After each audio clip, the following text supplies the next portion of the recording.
Okay, Paul Marie, everybody, we'll get underway with tonight's Te Awamutu and Kihikihi Community Board meeting. Welcome, everybody. We'll just start with a karakia timatanga, mā te whakapono, mā te tumanako, mā te titiro, mā te whakarongo, mā te mahitahi, mā te whakamomori, mā te aroha, ka taea e mātou. By believing and trusting, by having faith and hope, by looking and searching, by listening and hearing, by working and striving together, by shared desire and determination, by all being done with compassion, we will succeed. Okay, so first up, I don't think we have any apologies. It looks like we've got a full house, so great to have everybody here. Have we got any disclosures of members' interests for tonight's meeting, please? So we've got 3 submissions. We've got the revocation of Eden Avenue. We've got the Ngāti Kahukura Reserves Management Plan, and we have the long-term plan consultation. Okay.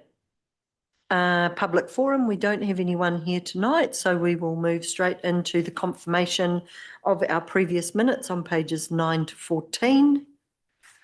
I just better get that open rather than having a client's letter sitting here.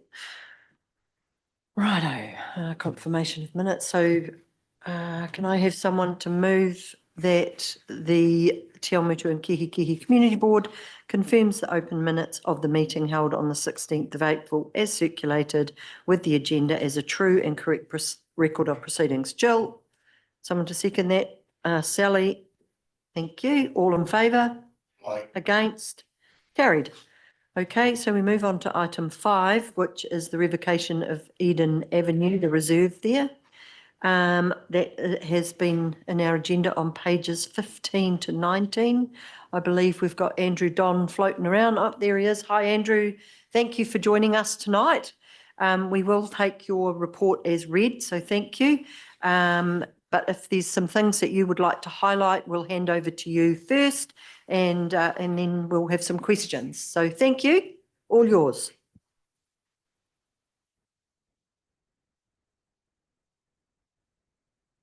Stop, Andrew, we can't hear you. Are you on mute? You might be. Yeah, right. Thank you. Thank you.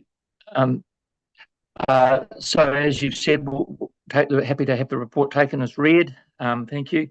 Look, I'm just here to answer any questions if I can. And if I don't have the answer for you today, I'll have to come back to you, but I'm just here to help you understand the report. Okay, thank you. All right, well, I'll hand over to the board. Has anyone got any questions for Andrew? Sally, I'll kick off. Yeah, I've got a number of questions. So do you want me to ask them all at once and then you can answer, Andrew? Is that the best approach? Just one at a time, thanks. Okay, so first of all, I did watch the 26th of November Council's Finance and Corporate Committee to get a decent understanding about this. I've been down to Eden Park, and my first question would be that how did Council receive this park? So how did we become the owners?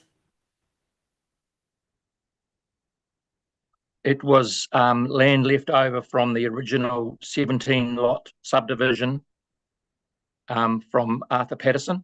He developed the land in the area, and this land was set up as a reserve as part of that subdivision application.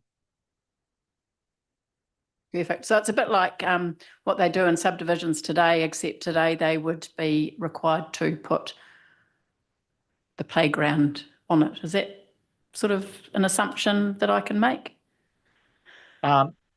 I'd be wary about making any assumptions. I think what probably happened was that at that time when the land was first developed and subdivided up, this land would not have been economically viable to subdivide because it is a challenging site. Obviously, there's a lot of contour and there are some issues with it. So I suspect at the time it was probably uneconomic to develop, and hence the reason it ended up with council as a reserve. Thank you. So how much does it cost us to maintain the park at present with what we do? I'll have to get back to you on that.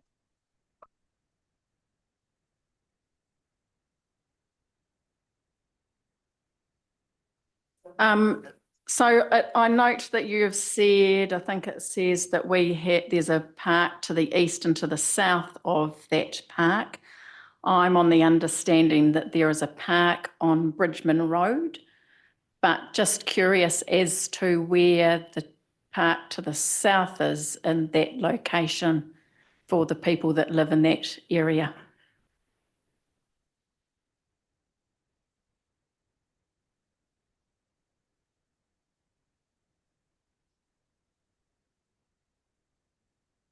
I'll have to come back to you on that. Sally, to the best of my knowledge, there's the park at Tuderi Lane, which is just off Bridgeman, but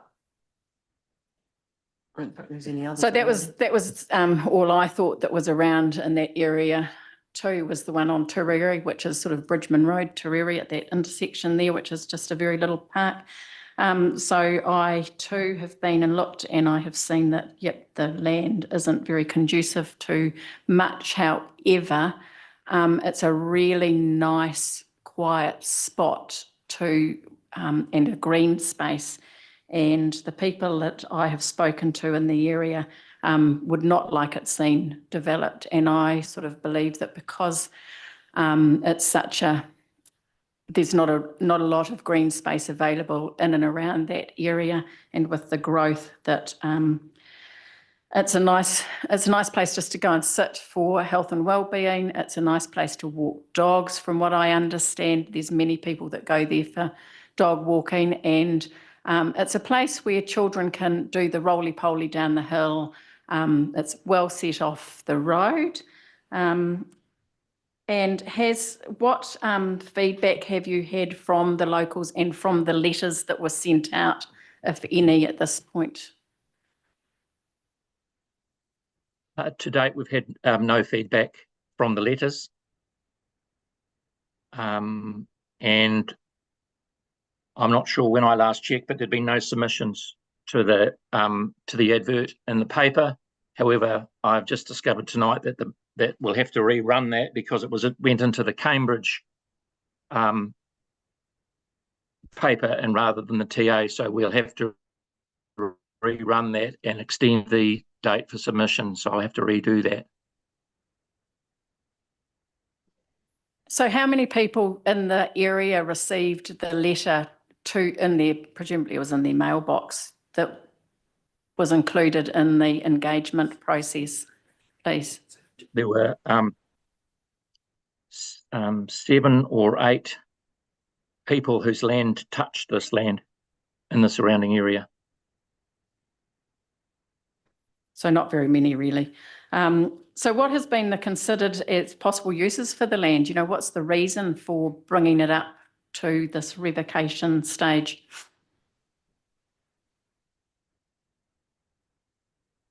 It is being assessed as being surplus to requirements, and therefore it becomes as land that we consider for disposal purposes.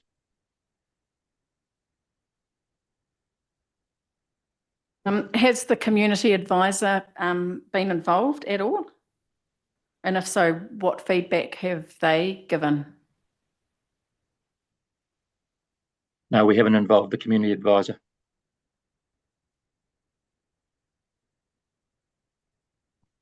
Thank you. That's about my lot. Thanks. Cool, thanks, Sally. Who's next? Anyone else got some more questions? No, John, Jill, nothing? Oh, Bruce, did you have a question?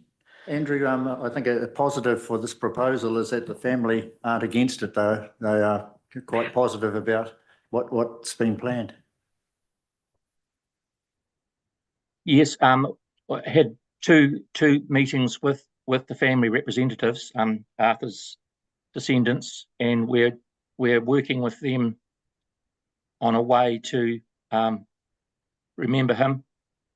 And it would, I mean, obviously it's we're in talks with them about finding out a way how we can commemorate his memory. And I don't really want to go into that too much at this stage because it's kind of there are some suggestions that we're working on and working with them through.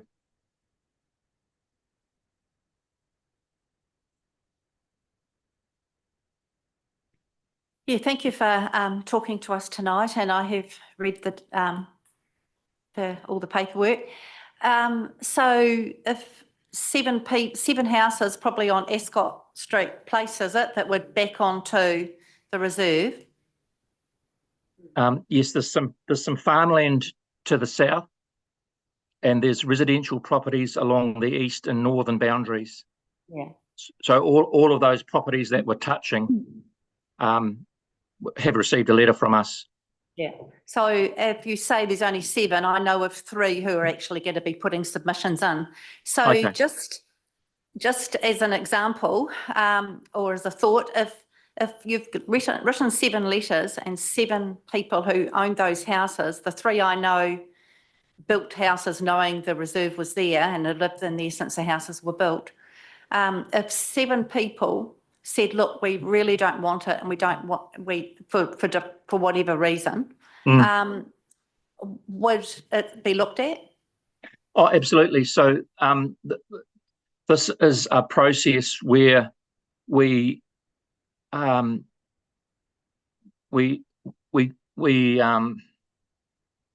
a public notification situation where we do the best we can to notify people of the intention to revoke the reserve status of the land. And then we gather the submissions together and do a report to our councillors, and they make a decision then based on the submissions whether or not to proceed with it.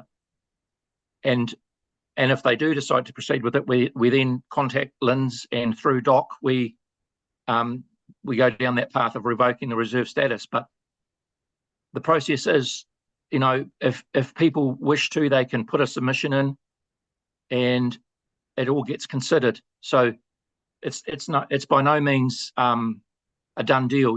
Like, we have to evaluate the submissions and prepare a report, and then that all goes to the Department of Conservation under LINZ, and they consider the whole all of the submissions as well.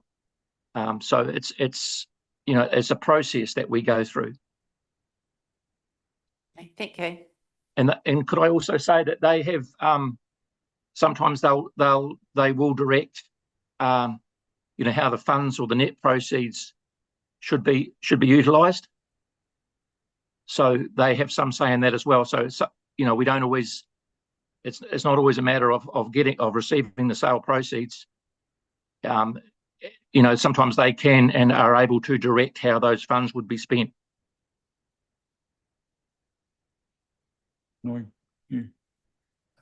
Yeah, thank you very much, Andrew. I totally can agree with what Andrew just said then. Everybody has the idea that we're revoking as I say, a reserve like this, that we will automatically, the funds, we don't. They can actually demand that we replace that reserve with something else or something in the area.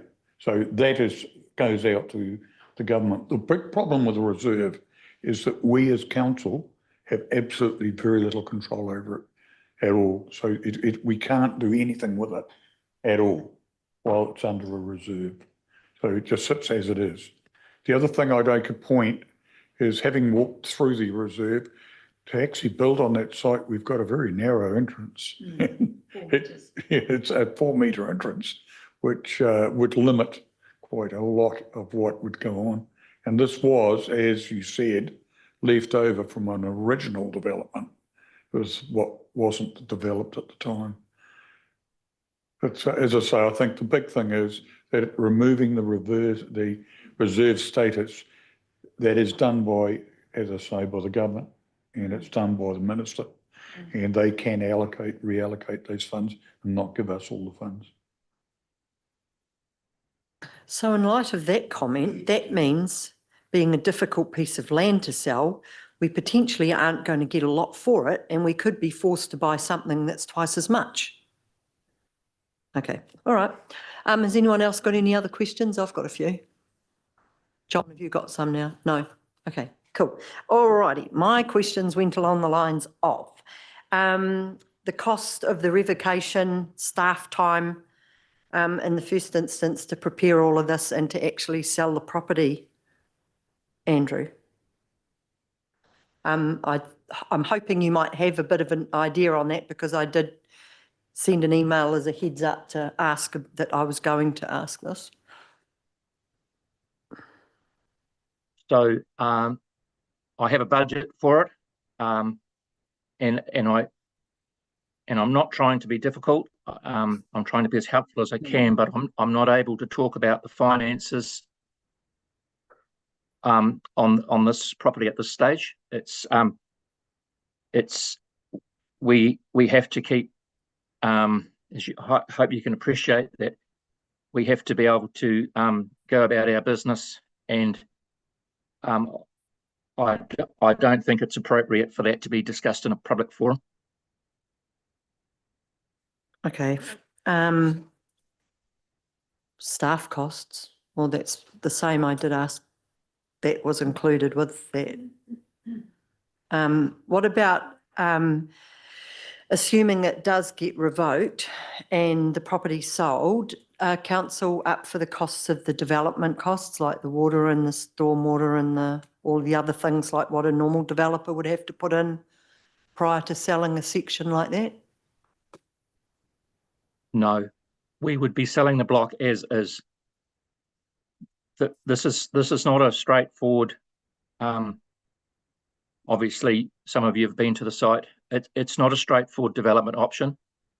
There are a number of fish hooks with a development of this nature, and so the block would be most likely tendered, and it would be sold on an as-is basis. That is to say, we would not be, apart from the cost of this process that we're going through now, we won't be supplying services. Okay, cool. Thanks, Andrew. And just one last question, just in regard to the letter drop. I just wanted to be corrected on this. It's quite normal practice, isn't it, that when you do that sort of thing, it is only generally the properties that boundary can I say a project or a piece of land that would get a letter? Or would you normally go wider, or does that depend on what it might be? It will depend on what it might be, and if we need to consult wider, that will be directed by DOC if they feel that we haven't done adequate consultation. But typically in a situation like this, the affected parties are considered to be the adjacent landowners. Yeah, no, I just was thinking in that sort of environment, because it's a reserve, it's a little pocket of houses that also include Ascot Place, that I just would have assumed that we would have at least asked all of the people in that immediate neighbourhood, because that would be somewhere like if I lived at the end of Ascot Park, I would take my kids to roll down the hill kind of thing, you know, it would be my park. That was what made me ask that. And then I just wanted one very last clarification to make sure I've got this right in my head, because again, it's a reserve. Half of the proceeds must go to DOC or could be asked for. I just wasn't quite clear. I probably didn't read it properly, but. No, that's okay. Typically, there are two types of reserve. There's a council-owned reserve, whereby if we revoke the reserve status and we freehold the land, so to speak, we are then entitled to the net proceeds from the sale. If it is a Crown-derived reserve, that is to say, we obtain title via the Crown, and this can happen, you know, through various situations. It might be where a state highway was stopped, or part of a state highway was no longer in use, or something of that nature, or or there's a long history to the land that was, we have an example where maybe land was set aside for the Ministry of Education and no longer used, and then it ended up with Waipawa District Council as a reserve. That would become a Crown-derived reserve. Under a Crown-derived reserve, they have a policy which dates back to 1999, whereby council, under that policy, council obtain 50% of the net proceeds of the sale, but can apply for 100% if they've got a good case. And a good case would be, well, we want to use this money from the sale of this property to buy another reserve, or to use it for some sort of community activity which would benefit people in that community from where the land was sold. Okay, thank you for clarifying that. Now that you say that again, I remember you guys raised it at that original meeting, but I hadn't quite got my head all the way around it. So thanks, Andrew. We've also got Brad alongside too, that I believe you had a couple of comments from a parks perspective, Brad, that would be really good. So all yours. Yeah, Kat, if I could through the chair. So I did hear a few of those questions to Andrew that sort of focus on the reserve allocation, or making sure that the residents aren't going to be detrimented by this sale or revocation at this point in time. As you don't know, Ange, we do have Turere Lane just down the road, and then we're also within a short walking distance, we've got the Te Awamutu Stadium reserve as well. So within this catchment, we are reasonably well served already, and this reserve was usually for a reserve. We like to have some road frontages to make sure, you know, good passive surveillance and security on them and things like that. So from a reserve point of view, we are happy for this to be revoked. Noting also that a revocation doesn't necessarily mean that it will automatically get sold. It could just have a different classification on it. Obviously, council does have an intent here for disposal, but the reserve rectification doesn't necessarily mean that it automatically goes, so to speak. So yeah, hopefully that provides a little bit of clarity just from community services perspective on this anyway. Cool, yep. So I didn't think of the velodrome because to me it was quite a long way over the hill and down the other side, but yep, point taken. Okay, has anyone got any questions on the park side of it for Brad, or any further questions that you've thought of through the discussion for Andrew? I'd just like to point out that there are two amazing walnut trees, and here we are. We have got a food forest group that are going around planting lots of trees, and you do not get mature walnut trees in a couple of years. So it's a massive resource for nuts. People might say, hey, it attracts rats, but rats are everywhere. But anyway, you don't get trees overnight. True that. All right, if there are no further questions for Andrew, we do have a decision to make. So we can do one of three things. We can make a submission where we decide on some major key points now, or we can make a submission, but we don't agree on any of the points in the meeting, and we delegate that to whoever's going to prepare the report, or we don't make a submission at all. So can I have a bit of an indication in the first instance whether we want to make a submission in this instance? Yep. John, Sally, and councillors. Yep, you're in with this? Yep, okay. Righto, so next question is, would we like to note down our key points now and get that as part of an overall decision about what we want to say, or would you rather that we just agree to make the submission at this point, but we'll have further conversation outside of the meeting to actually work out what our actual specific points are? So I can have a bit of a... I agree on the second one. Yeah. Second one? Where's everyone else sitting? Second? Yep, okay, righto. That's what we will do then. Okay, so let's see. up on the screen. Thanks. In the first instance, though, I will receive the report. So, Who's going to do the report? oh yes, we Who's better going to decide do on the that. Who's doing the submission? Me? Sally? I'm happy to help you, but. Yep, all right, we'll get together and, okay, but we'll put Sally down as being in charge of it. How's that, Sally? It's fine. And the Cool. date will be changed, won't it? It's going to be held out because of the letter in the paper, public. I'm going to delegate that to Sally. Just say Andrew. Pardon? Oh, Just need Andrew to answer Sally's question. can you make it any bigger? Oh, perfect. Yeah, so I presume it'll be 6 weeks again.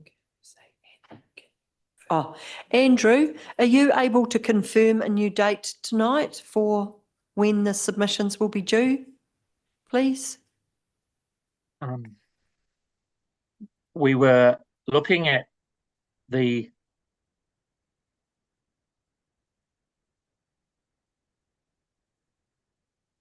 You had the 27th of June, which I presume Yes, was yes, about 6 weeks from I the think- 1st of May, is it? No, it must be nearly 8 weeks. I think it would be prudent to take it through to the 31st of July. Okay. So can we make that our date? Are you happy with that? Yes, absolutely. Cool, thank you. Oh, you won't put it, we'll still not put it in. You don't need a date, just Okay, cool. All right. Okay, guys.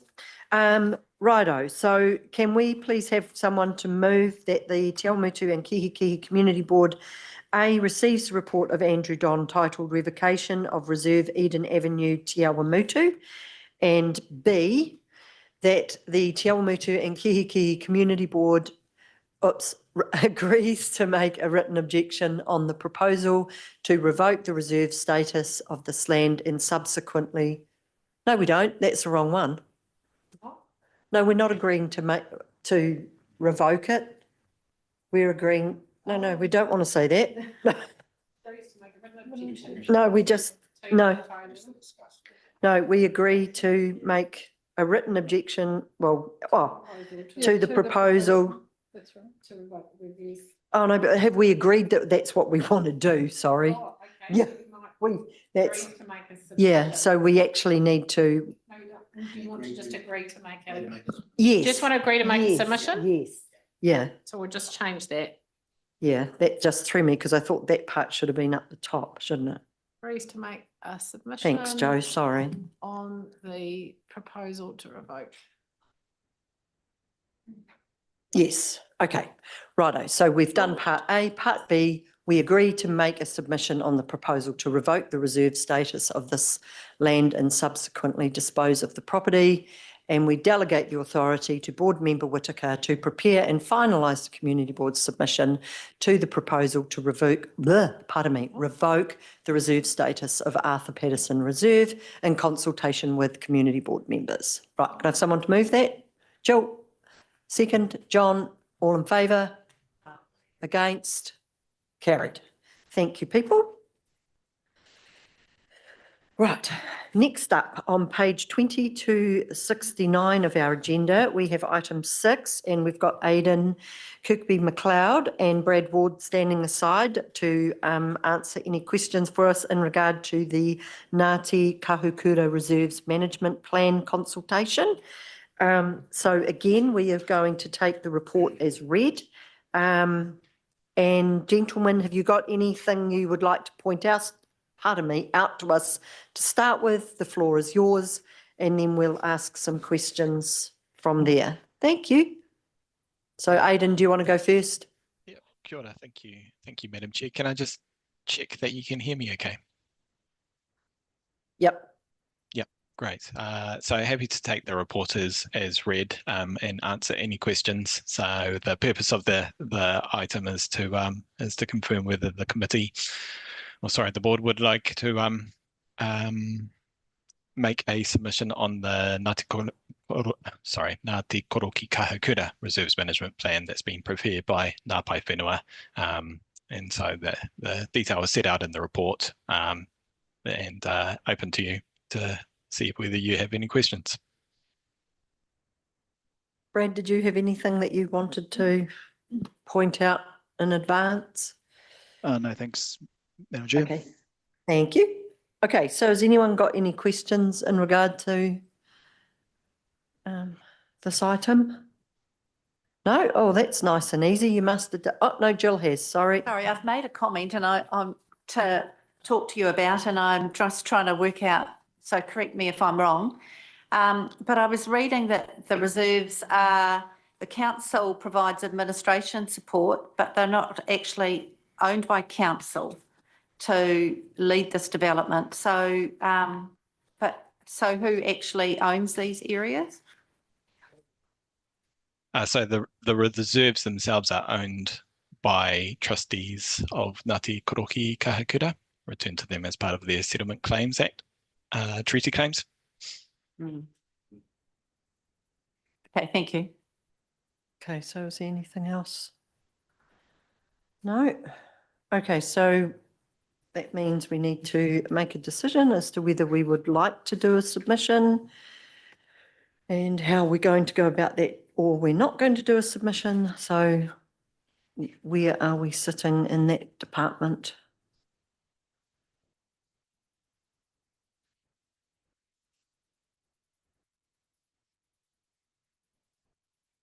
My feeling is I'd quite like to just maybe have something, not an in-depth submission actually, but basically just to support that. We're happy to support Ngāti Koroki to look after and support their reserve management plan for that little piece of land at Arapuni. I don't know a lot about that piece of land to really make any significant comments, but I just felt that as a community board, maybe it could be just a show of support for what they're proposing to do and looking after it and the effort that they've put in to provide it. I'll support the chair on that. I think that's a great idea. And I think that, as I say, it's part of a treaty claim. So they've got it back. And they have their plan and they'll operate as it is. They're not highly publicised reserves. They're not highly significant reserves, but they are reserves. So I would accept that. Okay, thanks. So Lou. we move forward with that in that direction. Yeah, how does everybody feel about that? So it doesn't have to be complicated. I'm quite happy to do that, but I just felt that it was a good show of support. Okay, all right. Okay, Joe's putting it on the screen. So that was nice and easy, Aidan and Brad. Thank you.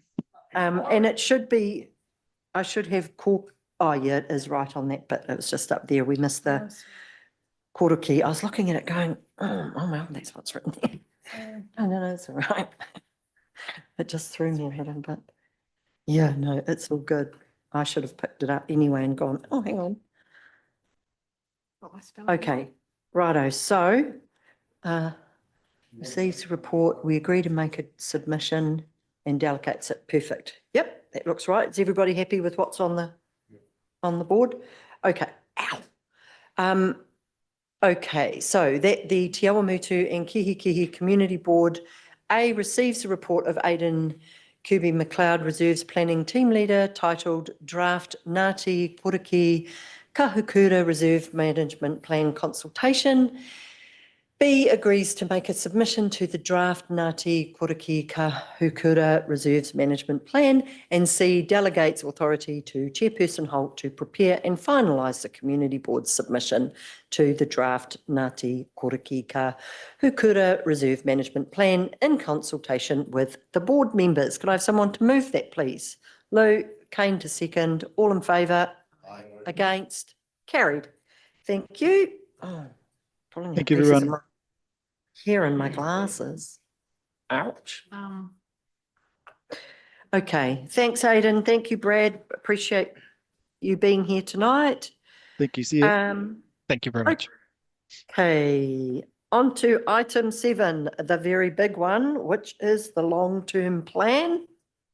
We've got Melissa Russo, Kirsty Downey and Councillor Mike Montgomery here with us tonight. So thank you very much for joining us. Our long-term plan was on pages 70 to 115 of our agenda. We will take that as read. We won't make you go through it page by page. Anyway, sorry. So how do you want to go about this? Mike, I believe you have or Melissa, you start. You sound like you know what you're doing. So Not saying you do that, Kirsty and Mike don't. Sorry. Didn't mean for it to sound like that. All yours, So yes, Melissa. The purpose of this report is to, I guess, report and acknowledge that we are now out for consultation on the long-term plan, which is very exciting. So consultation opened on the 9th of May and it runs through until the 9th of June. Following that, obviously, we'll go through a hearing, deliberations and adoption process as normal. You've been involved in this process through monthly updates through this forum. So this is really just an opportunity for you to ask questions. But I do have Councillor Mike Montgomery, who is chair of the Finance and Corporate Committee, and Kirsty Downey with me to support answering questions and the discussion. Obviously, we are in the room today. Just prior to this session, we did have a drop-in session with the community, which was great. And so that's why we're here in the room today. But yeah, happy to take the report and as read and any questions that you may have. Okay, Bruce. Madam Chair, I think Councillor Brown should declare a conflict of interest. We are here to answer questions, but because of our involvement in the future of this, we would like to declare that. Okay, thank you. Yeah, You want to add? I would have to agree Thanks, with that. Deb. We can answer questions. Yeah, yeah. Yeah, no, but yeah. Yep, no, you won't take part in the submission. Yes. No, all good. Okay, so who wants to start the ball I'd like rolling? to start. Okay, I Mr. just want to go to the auditor's letter. And I just want to, I guess I just want to point out a couple of things that do raise a few concerns for me. And there's obviously two of them, two key ones, right? The second one is, which was mentioned in the letter, talks about the adequate evidence to support the assumptions. I guess what concerns me, having done a few forecasts in my time, is, forecasting, you can actually, you learn a lot about the modeler, right? As opposed to potentially what is in front of you. My concern is that we've got some smoothing going on in the back half potentially of the forecast. And if they're saying this, then I'm just wondering, I would have thought this would be quite unusual for Audit New Zealand to be saying this about forecast, rate forecast. Do you know if that is actually the case in terms of other councils also receiving a letter like this, or have they been able to provide, have other councils been able to provide this level of detail supporting evidence? I'm going to start. So through the chair, we haven't looked at what other councils have had in terms of audit opinions. We are aware through a webinar that we attended and a report from the Office of the Auditor General that there were a number of adverse opinions or opinions with modifications that were issued through the audit of the 24-34 long-term plans undertaken last year. Waipawa District Council is out of sync because we opted to do an enhanced annual plan in 2024 and are now doing our 25-34 long-term plan. We are a high growth council alongside our neighbouring partner councils, Hamilton City and Waikato District. And there are other high growth councils throughout the country. We, along with our future-proof partners, have obtained and rely on population projections provided by what was formerly NIDIA, now Tinera of the University of Waikato. In response to queries from Audit New Zealand, we did obtain a revised material projections from Tinera, which was shared with Audit. We believe that we have relied on the best available information that we have at the time. Essentially, we have a difference of opinion as between Audit and the Council. They have relied primarily on population projections. We have also looked at what is happening in our district in terms of what has already been approved and given effect to through resource consents and development agreements. Also what is the demand for industrial and commercial land, which Waipa isn't operating in isolation. We are part of a wider sub-region and wider Waikato region.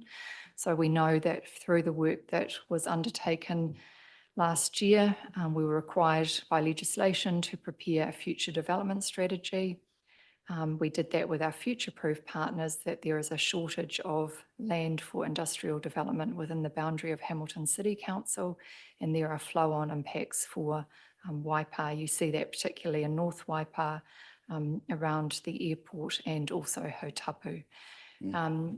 We will continue to monitor our population growth and growth in rateable properties and monitor our DC revenue.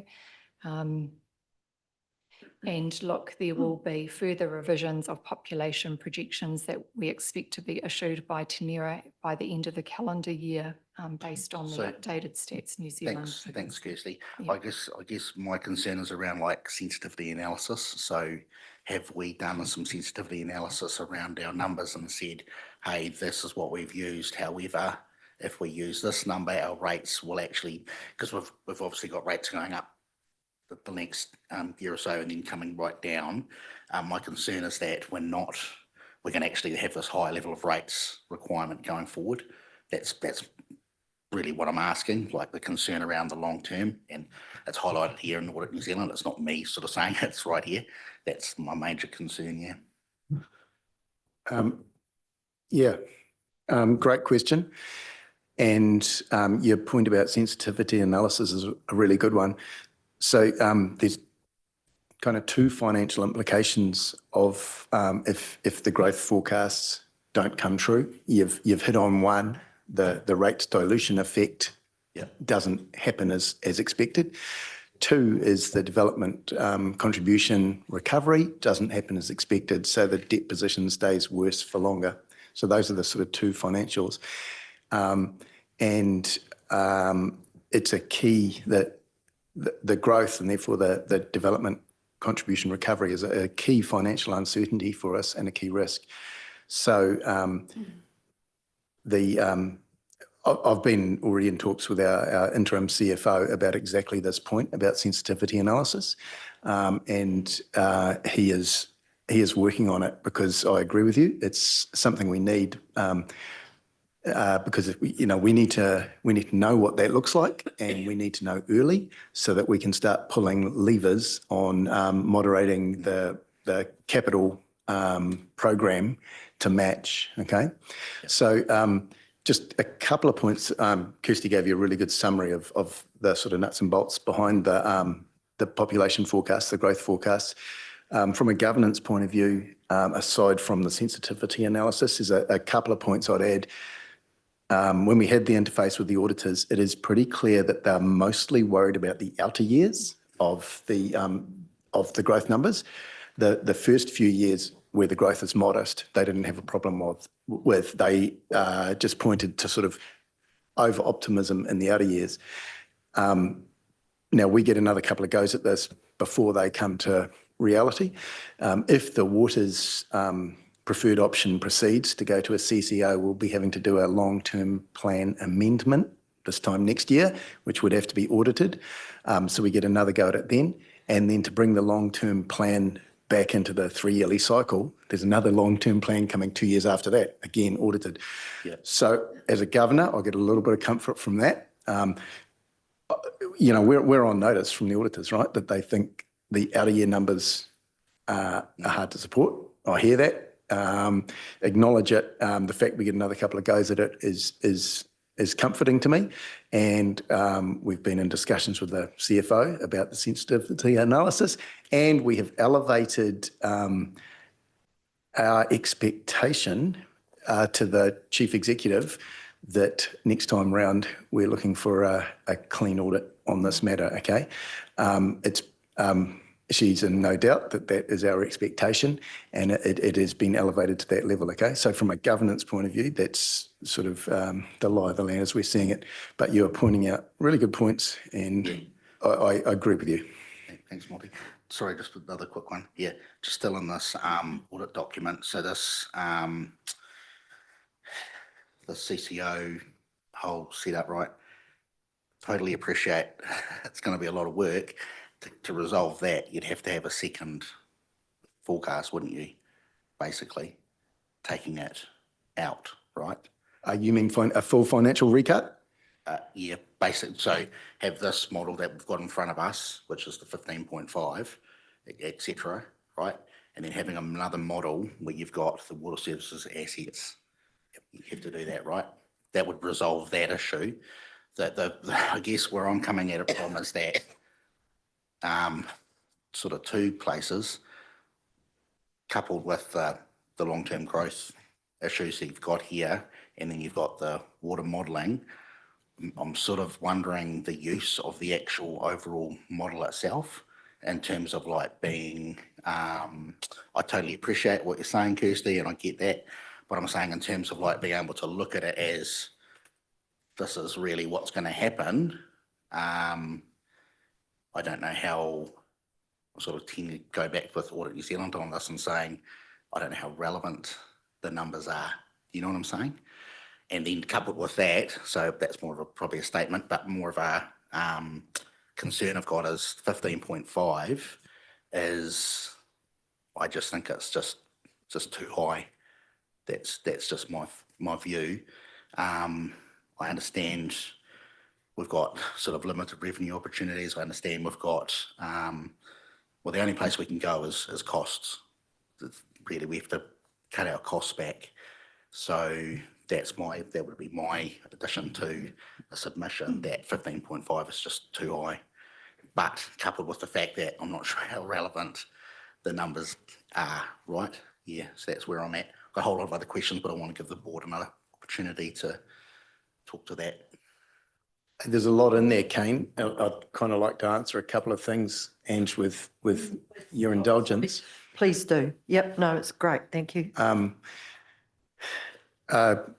Councillors were unanimous in the view that we wanted to show everyone what the picture looked like with waters in for the full 9 years, because that goes a long way to informing the decision why you'd want to look to an alternative of a Waikato Waters CCO, okay?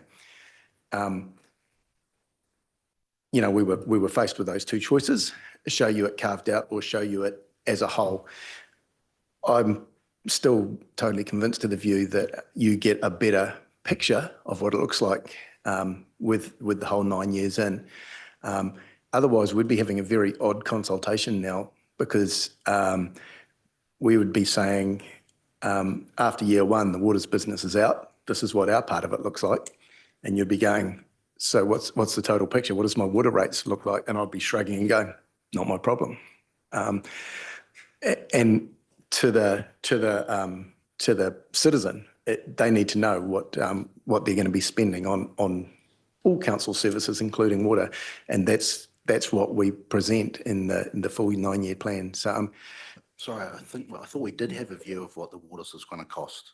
I thought we did have like it wasn't going to be changing. Yeah, we've got in our waters documentation, we've got the actual. Yep. The numbers get lifted out of our LTP, right? So the Waters CCO has just lifted our numbers and dumped them into theirs and applied an efficiency factor. That's where the modelling's come from. But shall I show them the... Zoe, can I get up the... you've got the slideshow. Just while Zoe brings this up, the reason I'm here is I have been going to the service groups and to the Chambers of Commerce and to Cambridge Community Board, and really wanted to give you people the same access. And so that's why I'm here. So thank you. And I've always wanted to come to the Awamutu Community Board after 5 years on the Cambridge Community Board. And so these are some of the slides that the Mayor and I have been presenting to these. And where appropriate, I'm just going to show you because I'll answer your questions. Can we go on to the one with the pink on the waters affordability? I think it's two or three slides on. Keep going, keep going. That one, stop there. Okay. This is, for me, the really, really important slide. Are you guys familiar with the affordability metrics, or shall I talk through them? Okay. So actually, Mike, would you guys just like a quick overview of it so you do understand what he's talking about? Because it is important that you understand it. Otherwise, this is going to sound like gibberish. Yeah, very happy to do it. Yeah, okay? if you can, Mike. I'll keep talking until you guys tell me to stop, okay? Yeah, I think it's important that they understand. Okay. One of the things we've done in this LTP is introduce these affordability metrics. I think they're really important because they do a bunch of things. They give something for you to hold us to account on. They give us the ability to sort of do a bit of benchmarking and looking at how we compare across other councils. Now, the affordability metrics are this, they're two. If we take the median household income in Waipa, not more than 5% of that should be expended on total council services. And as a subset of that, not more than 2% should be spent on the water services for the water connected people, okay?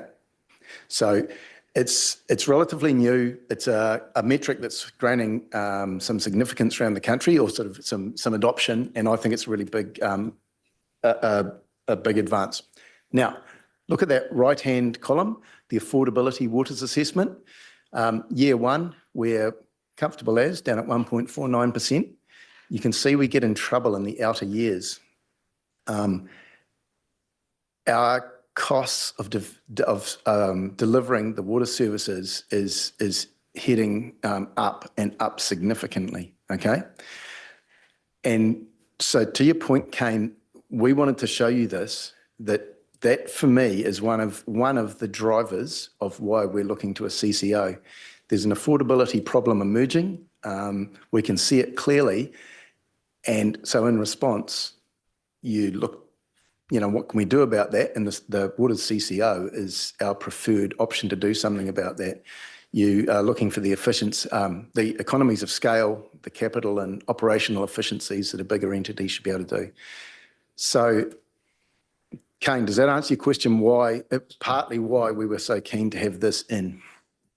So, again, I'm going to go back to the audit document and say that those later years, I don't have much faith in them based on that. I understand what you're saying.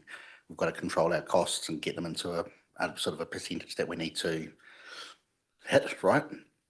I understand that. I think the waters things I understand what you're trying to do is removing the costs and understanding the driving efficiencies. However, I think there might be different ways to do that. And I've talked about that now, audit document submission. Yeah, my concern is around, principally around this later years of the data. That's what my concern is, and it's what you're hitting on there. So what I'm saying is that the numbers, in terms of relevancy, I've got concerns with the document. I hear what you're saying around we're trying to drive below anything over 2% is no good, and we're trying to drive down those costs. I understand what you're trying to do. I get that. Okay, and can I just point out that if the growth forecasts do turn out to be optimistic, those waters numbers get worse, not better, because you're spreading the same cost again amongst fewer water users. So it doesn't, the audit opinion on growth doesn't change what we're seeing there in terms of a looming affordability problem. This is exactly what the government was seeing when they first introduced Three Waters, and what the different coloured government has carried on with local waters done well, because everyone can see this infrastructure crunch coming. Yeah. Been able to see it for quite some time. Makes sense? Yep.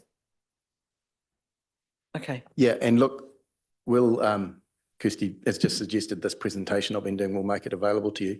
Can I just deal with the 15.5%? Because that was the second part of your question. And that's, so just these other columns, the second from the right is whole of council affordability. See, we're just making that, but only just. Once the waters comes out, that gets a little bit more comfortable. Debt headroom, that's in trouble in years 2 and 3. Those debt headroom figures of $41 and $44 million, they kind of look all right, but they're not, they're super tight, because our banking covenant actually requires us to maintain a buffer that takes up most of those 41 and 44 million. Right, left-hand column is rates requirement after growth, and the 15.5% that you've highlighted, okay? Can we go to the rates bridge slide, which I think comes next? Yeah, right. Just like you, Kane, we as governors sit around here and go 15.5%, you serious? And so ask the staff to do this. This is a rates bridge, okay? It's a rates requirement bridge. So on the left-hand side is the rates requirement for this current financial year. Our financial year is just coming up to an end. It starts on 1 July. So our rates requirement this year was just to tick over $99 million, okay? Rates requirement in the financial year just coming goes up to 115 million. There's basically your 15.5%, okay? And this is broken down into buckets of what is underlying that, okay? And I said yesterday, if I'm not here in future, always ask for a rates bridge every year. It's a really good way of understanding what's happening in the organisation, where the cost lies, okay? So let's go from left to right. That first, these are absolute numbers, not percentages, but given it's over basically 100 million, they're basically percentages, okay? So the $4 million, this year's rates should have been $4 million higher. Okay, we had reserves that we utilised to keep this year's rates down. So in terms of the bridge, it was a one-off trip. We're out of reserves. We can't do it again. So it was a hole we had to fill. Okay, so there's that to make up for the reserves used. Second one, this is the one that's quite striking, $6.7 million of interest costs. Okay, and that isn't an increase in interest rates. We're at 4.5% this year, 4.5% next year, basically same. That is the borrowing coming through, okay? So we're in the middle, basically, of this big capital works phase. We're getting over this big hump of capital works, and the extra interest cost is $6.7 million into next year. Now, those two by themselves, 4.1 and 6.7, it's 11%. So straight away, you're at an 11% rates requirement increase, and it's basically, that's hard baked in. There's nothing we can do about that, okay? It's baked in because of the capital program we're doing. Third one along, increase in operating projects of some $3.4 million. That's on top of, there's 19 million of operating projects this year. That's going up by 3.4 million. That a lot of our business operates through operating projects. Everything from leaf sweeping to tree maintenance, they're all individual operating projects. There's hundreds of lines of operating projects. They are all laid out in the activity management plans, which are available online. They're part of the suite of documents, so you can actually have a look through them. Just to clarify, that 3.43 is on top of what's in the 99.26, right? The additional, right? Yes, that's how the bridge works. Each step. Yeah. So could be something like 25 going to 28. No, I actually said it was 19 going to 22. Right, you're 19 to 22. What I'm saying is that's just a difference. That's a variance. It's just a difference. Yeah. I just happen to know what's underneath them. Yeah, but a bridge, the way the bridge works is it's showing you step. Absolutely, yeah, these guys just clarifying. Yeah. Cool. increase in employee-related expenses of 750 grand. That's on top of a figure of about 38 million for employee-related expenses. So it's actually pretty modest. I worked it out to 2%. The next one, the 450 grand, 0.45, believe it or not, that is the price of gas for the pools. The price of gas is going crazy. So heating the pools is almost a 0.5% rates rise by itself, or rise in the rating requirement. Next one along, 530 grand, 0.53. That's an increase in operating costs for core services. So that's the core stuff that is not in the operating projects budget. So that's core stuff like keeping the lights on in this building and stuff. And then finally, the little slither of 140 grand is to keep the cornerstone projects that were previously in the LTP alive, Te Arawai and Cambridge Library. It's just to keep them alive for the possibility there's co-funding or something like that. So that explains where the 15.5% rates requirement comes from, which basically translates through to an average rates increase of the same amount. Okay. Stan, that's just to confirm, right? So does Ange need to? We have to be, you can stay sitting there. I'll stay here, but yeah, I'll chair the meeting. So there's been, from that 99.26, all buckets have been increased, right? There's been no area where we have made savings. Those buckets are showing increase. Yes.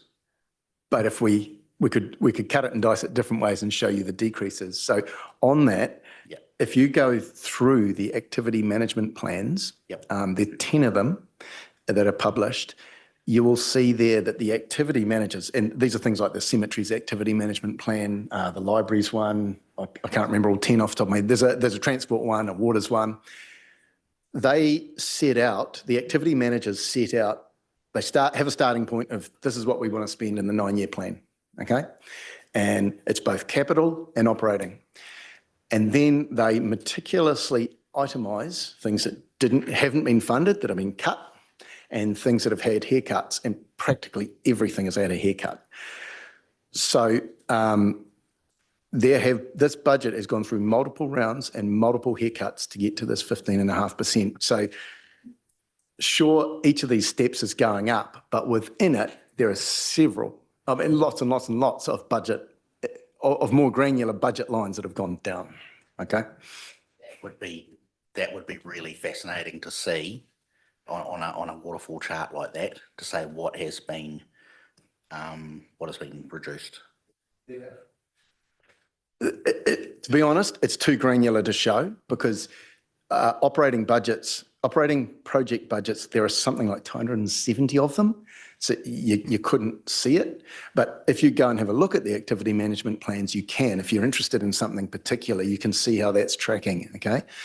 And look, I think there's a massive amount of disclosure happening here that you can, the activity management plans are like 200 pages long. That the level of detail they go to is incredible.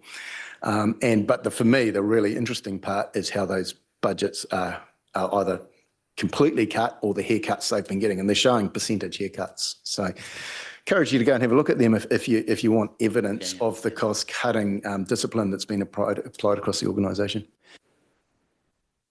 Last comment from me on this round. So can we go back to the last slide with the affordability index? Can I just ask a very quick question about that slide? Let's just make one point. Sorry. Okay, you go. Go. It was just a very quick question, Kane. The correction of the baseline reserves, can that be spread across rather than it being all have to be caught up now? No, it can't. There's something you need to know about council. It's not like a normal business. We don't have a profit margin, and we no longer have reserves because we used them up this year. So there are no reserves left. There's no profit margin. We basically are kind of a clearinghouse for costs. We determine a level of service, it gets costed, and it gets rated. There's fees and charges and stuff in there as well. But no, we couldn't, because the only way we could do that would be to borrow. Okay, now we don't borrow to fund operations, and that's essentially what you're asking for. We borrow for capital projects, but not for operations. Except in very rare circumstances, the odd operational project is loan funded, but it's very rare. Okay, and look, I think most people can see the point of that. Borrowing for day-to-day expenditure it's a very fast route to trouble. So that's why that correction happened. Possibly the only thing we could have done was spread the use of the reserves over a couple of years, but we didn't elect to do that. We elected to soften this year's rates rise by utilising reserves.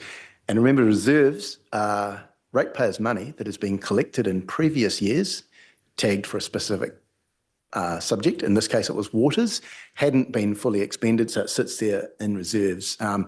So look, I stand by it. It's an entirely appropriate thing to do to soften the blow on the same ratepayers. Why should we sit on their money, you know? Thanks, Mike. Sorry, Kane, it was just. Just pass it on to the rest of the board in a second. Just go back to the last slide. Yeah, affordability. Yeah. So what makes me concerned is, having done forecasting bits and pieces like this, you got the flat 2.3 going from year 6 to year 9. That to me just looks like we've targeted that, and it's just I want to be careful with what I say, but it just looks like you've targeted it. You said that's what we're going to do. Do you know what I mean? Yep. Now here we had exactly the same discussion around the council table. It is, we need to get back to, let's 2.3 is basically inflation, right? It's kind of our New Zealand's long-term inflation Reserve Bank target between 2% and 3%. So we need to get through this hump of capital expenditure and sort of cost catch up and back to baseline inflation as soon as possible. So look, I hear you. You're sort of suspicious of it, basically. It's targeted in the sense that we've got to get back to baseline inflation, and that's when we think we can do it with the financial modelling that we got, okay? But yeah, look, I've got nothing more to say to that. It's, yeah. Okay, has anyone else got some questions while we're on these bits? No?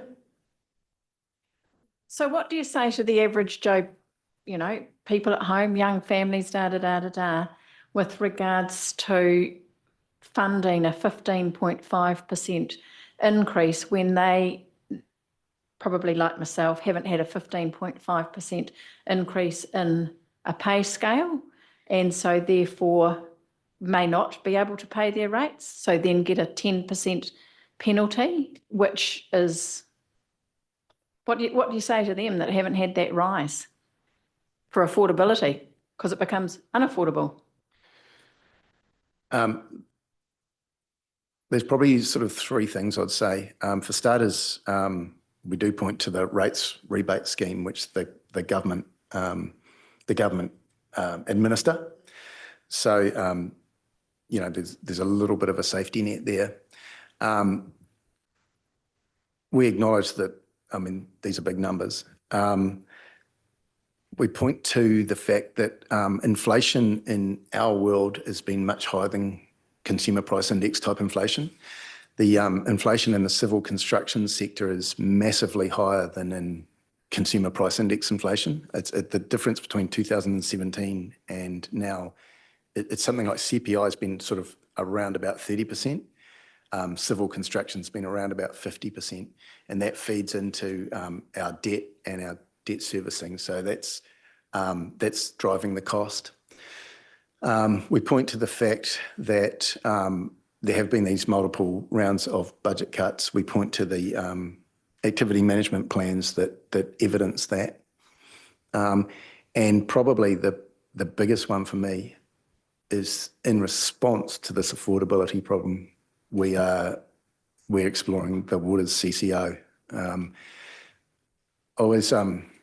Richard Prebble, I remember him saying that if you're trying to drive down cost in an organisation like this, you actually never achieve it. You have to achieve it by stopping doing something.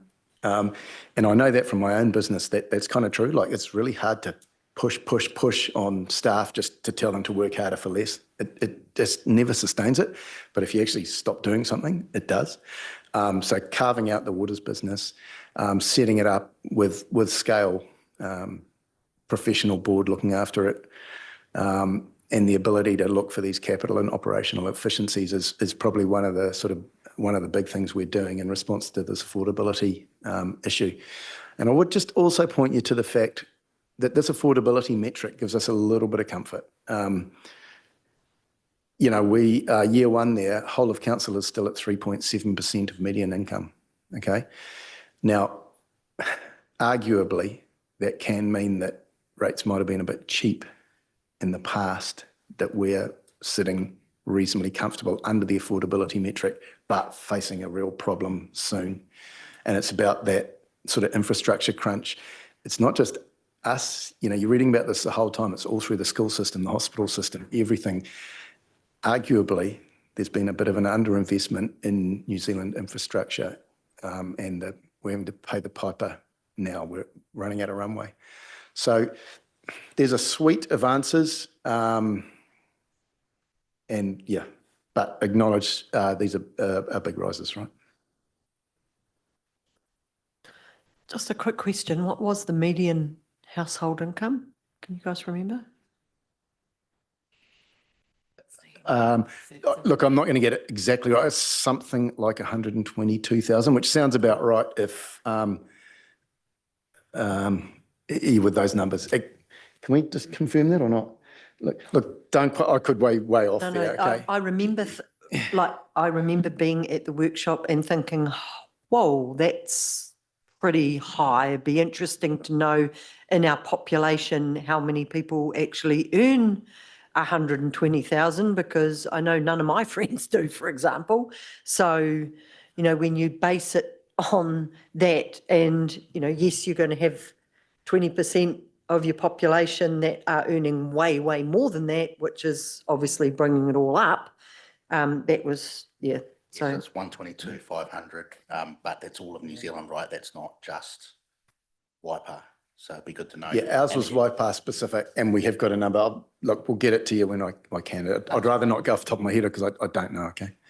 Yeah. Hey, just remember these are average rates requirement increases. How it plays out depends on whether you're connected to services, whether you're rural, whether you're town, and that's all in the indicator properties, which is in the long-term plan consultation document, okay? So in terms of cost savings, I've got a bit of a view that I think we might be heading back to a time where the community is far more involved in projects, and they're basically picking it up from council. This is things that they can do, right, are achievable. So an example of this would be, and is the Memorial Park benches as an example. So in the budget, they were like 50 to, I think it was 50,000. We had a group from the community come forward to say that they could do them.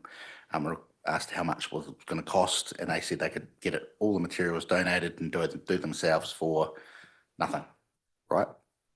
So that's a saving to the community of $50,000. So how much is that as a percentage? What are we talking? Yeah.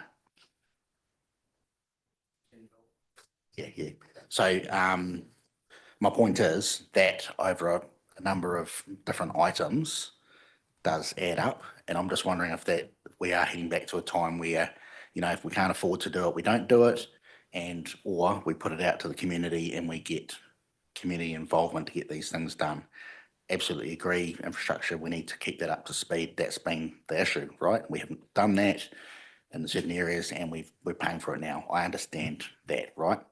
But I wonder if there's the opportunity as we go forward to look at the budgets, some of the budgets we have agreed to previously, and go, you know what, I think there can be some cost savings here I mean, 50 grand, that's a considerable amount of money when council wouldn't necessarily need to do so much, you know. I'm just using it as an example, might be a bad one, but that's one example, right? So I'm wondering if the council can, for the next LTP, look at some of those ideas for cost saving as an example, because I do think, I appreciate the 11% is probably 10.7, whatever, is unavoidable. I get that. But I do think 15.5 is too high. And I think last year, when we gave our feedback, we said, hey, look, 14.8 or whatever is too high. And then the council came back to the CEO and said, we want to see it lower as well. So the board was actually, the community board actually was a right to say that, you know what I mean? So we do have an ear to the ground. We do see the community maybe a slightly different level to the council. And it's not a criticism, it's more of a worldview sort of a thing. So we are, you know, so across the board seeing some of these people who are really struggling, right? Yeah, that's my comments on it. So yeah, can I just, I hear, and we've been really clear with the CE, Chief Executive, that that we're going out with this big rates rises and saying when this is kind of no frills budget, there's no big shiny projects or anything in it. This is just sort of to keep going as we are. It's costing that, but we've said to everything has to pass the sniff test of is this nice to have or is this need to have? And if it doesn't pass that sniff test, everything needs to be looked at pretty carefully. So Steph's on board with that and my councillors are on board with that. So I think that's a standard we need to be applying. Just one other piece of this puzzle that that you guys as a community board, I'd really like you to understand is the relationship between our revenue and our debt, okay? So we're a Tier 1 growth council. That means we have to provide a certain amount of residential development land for population growth. In fact, we have to provide a lot. We have to provide 20% more than the high growth forecast models show is going to be used. Now that costs us a lot to do. It costs us a lot to put the infrastructure in the ground to enable those growth cells to come live, okay? Now, because we're a Tier 1 high growth council, we have been allowed to apply for a bespoke covenant with the local government funding authority, which is where we do all our borrowing. We've been allowed to go from 2.8 times our adjusted revenue figure to 3.5 times an adjusted revenue figure, okay? As I said, in years 2 and 3, we are right on that debt headroom limit, okay? So I'm trying to encourage everyone to look at this financial puzzle as a whole. So if we stop, we've got to be careful that we don't cut costs, cut revenue, breach our banking covenant. That should never be an excuse for poor quality expenditure, but it is part of the mix, okay? When you're right on your banking covenant limit, for every $1 million of operating cost you drop, you've just dropped $3 million of debt headroom. In year 2 and 3, we've only got $4 million of debt headroom. So that's another part of the puzzle that, given community boards are so deeply engaged, I want people to start thinking about. We have to view the whole thing as a whole. And until we get through this hump of capital expenditure and debt, our options are reasonably tough, okay? So I'm not disagreeing at all with you know, your views on cutting cost, but it's in isolation is not always the answer. You have to view it as a whole, okay? Yeah. I would only say to that, it's I think actually if people were given a choice, I think they wouldn't mind seeing, they'd like to see efficiencies first, right? So driving efficiencies, but a slight reduction in services. I think people would prefer that over a massive rate increase. My gut feel.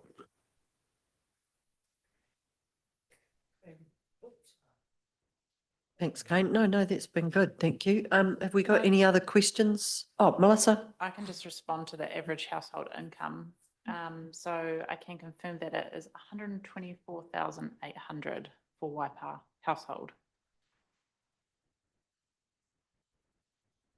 That's the average, not the median. I think our metric's based on median. Median, it was is the way based I on a understand median. it. Yeah, I'm pretty sure I remember reading somewhere it's based on median. Because median irons it out a little bit, eh? Yeah. It'd be also good to know like how many people are on. Have you got a difference in that income with regards to Cambridge Te Awamutu type analysis? No? The data that I've got to hand doesn't go down to that kind of detail. Census does though, doesn't it, by area? Oh, yeah, yeah, yeah. we Yeah, can provide that. census, yeah, yeah. I'm just curious. Cool. Is anyone, yep, Jill? A quick question. Thanks, Mike. What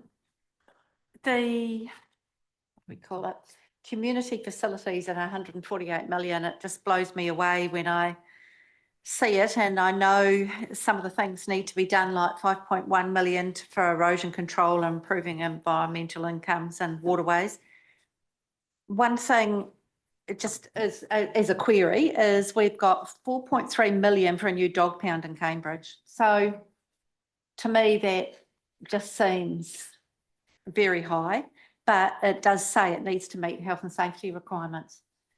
So if we haven't got that money, can we repair it and make it okay for now?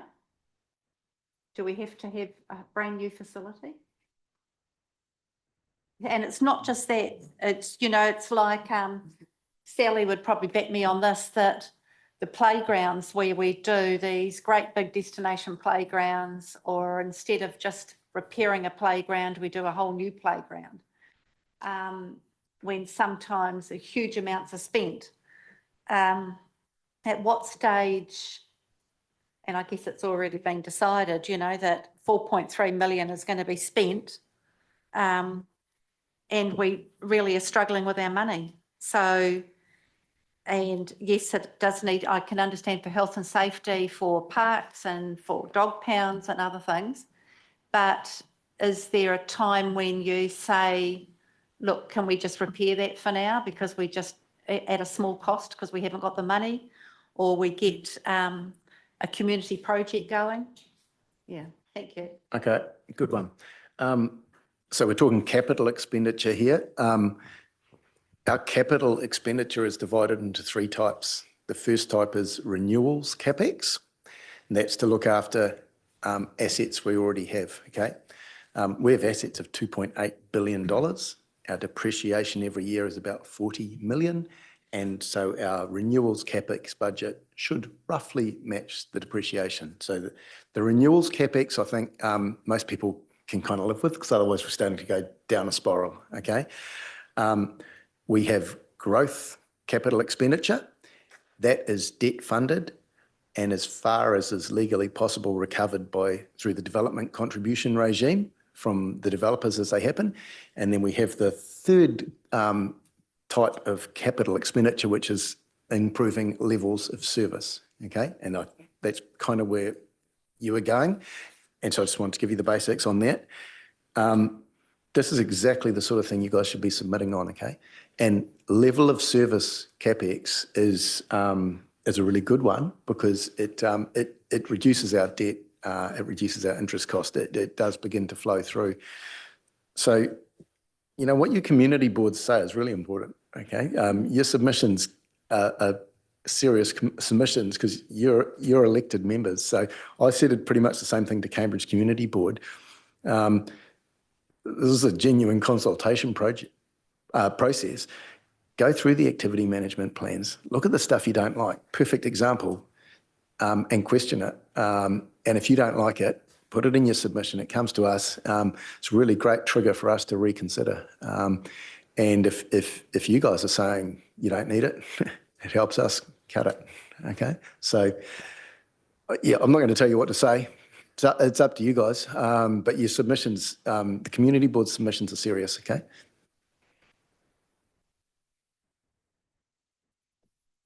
So Shelley? Mike, on the community services and facilities, there's 4.1 million progressing the implementation of the concept plan for Te Awamutu and the Lake Te Uti. So how does that, what does that 4.1 actually mean and involve? Because the concept plans are there.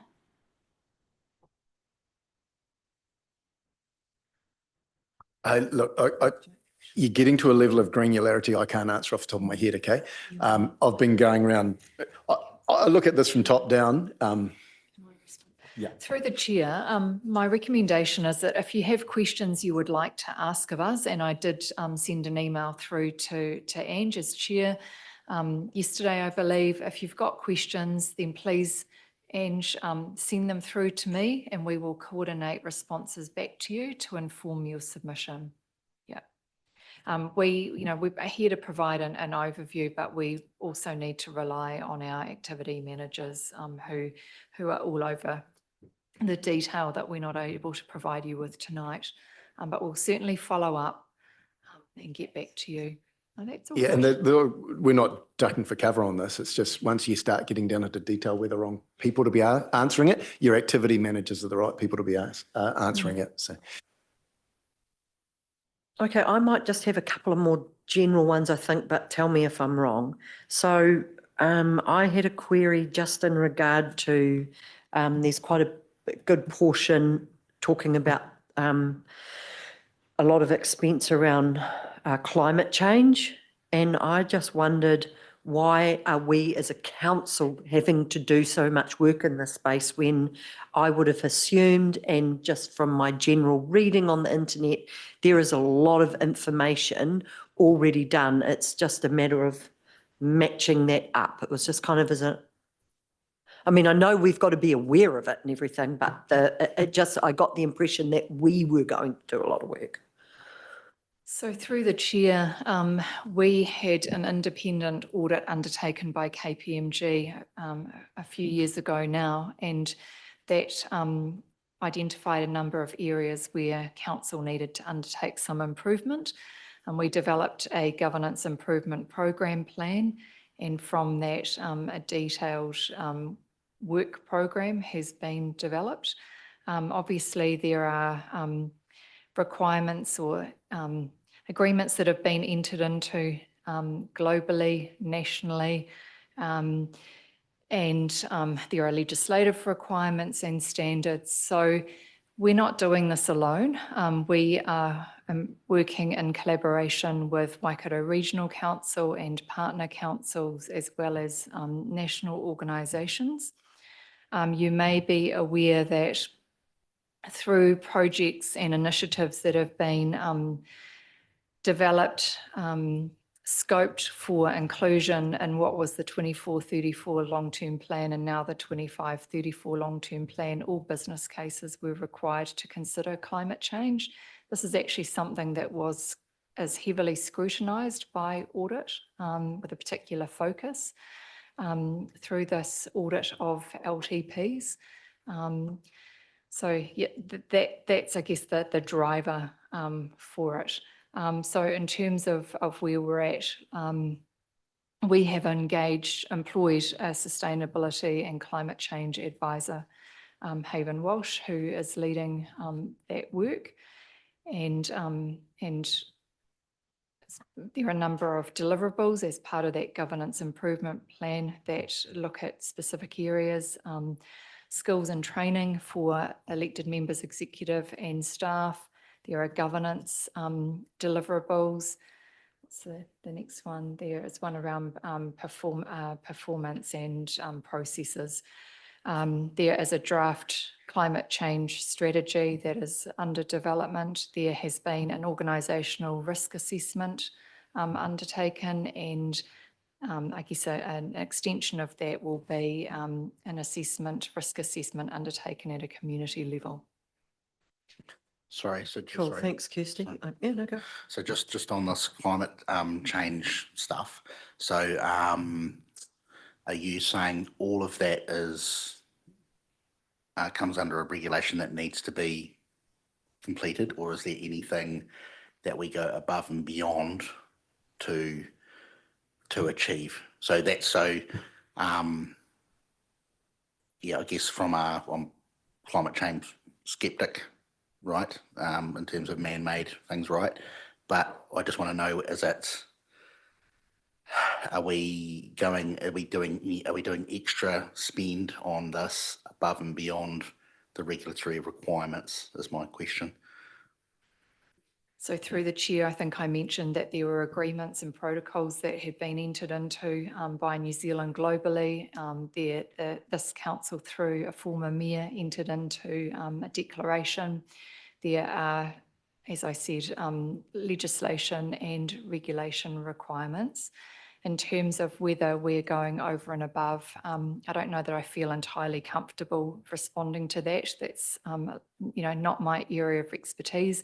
But look, we are looking at how we can manage costs. So, we are looking at what has been budgeted and whether there are further cost reductions that can be accommodated so that we are meeting requirements, delivering on that governance improvement program plan that's been identified, but, also ensuring that the costs are reasonable and affordable. So we're operating under a continuous improvement for our organisation and reviewing costs as part of that. Nice, thanks, Kirsty. Is that good? Okay. So I've got another couple of just around what's in it. And possibly the councillors might be good ones to answer this question. My understanding when I was at the various workshops was that there was no appetite to see the sports model lease project be continued. And also in addition with that, I also thought that in the enhanced annual plan that it was agreed that we weren't going to spend more money on the Cambridge water tower.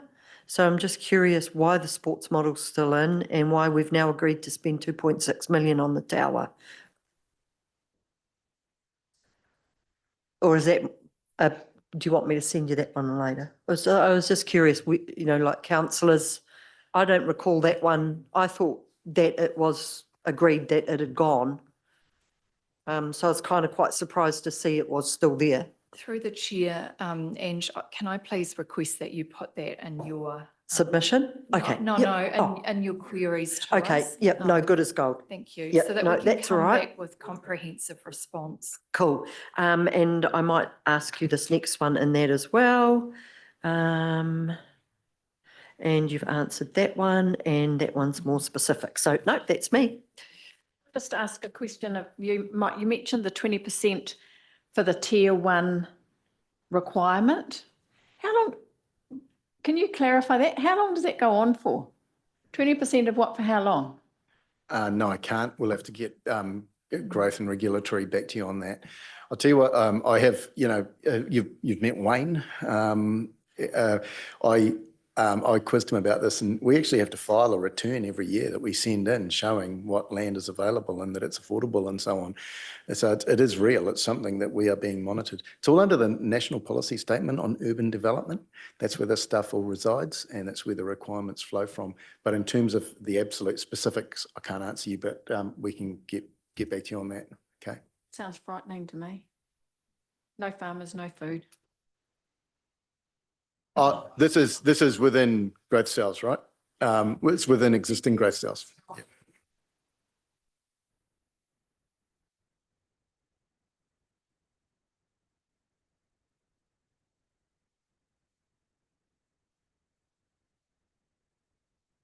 I've got my button off. So that's where we go. Okay. Has anyone got any more questions for these 3 lovely people that have helped us and answered their questions extremely well, even I've understood? No? All righty. So we need to then make a decision on how we are going to do this. So I've still got some questions that I would like to send through. I also sent some to Kirsty last night that she's going to get back to me.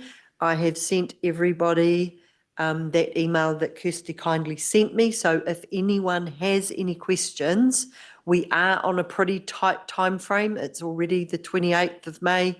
We only have till the 9th. So if you have any questions, can you please get them back to me ASAP so I can get them to Kirsty and they will do their best to have an answer. I think personally, in light of that, it's probably going to make sense that we go with option 2 for the LTP recommendations, because some of the answers to those questions are going to impact what we want to put in our submission. However, that's just my opinion. So I presume that we aren't going to be choosing that we don't make a submission. Yeah, so as I say, my leaning is that we make a submission, but we're not going to agree on the submission points at this stage. How does everybody else feel about that? Yep, cool, and we'll get those questions answered. Okay, let me, Joe, do you want to? Pardon? Oh, yes, and yep, no, I was getting to that. Person we delegate it to. So do we want to do it? Yeah, well, I can, yeah, I'll put my name down. So say that I'll do it, but we'll do it together. Yeah. Yeah. Thank you so much. Thank you, Mike, for staying, and Kirsty and Melissa, thank you very much. Really appreciate your time. Right, so long-term plan. Whoa, it's a biggie.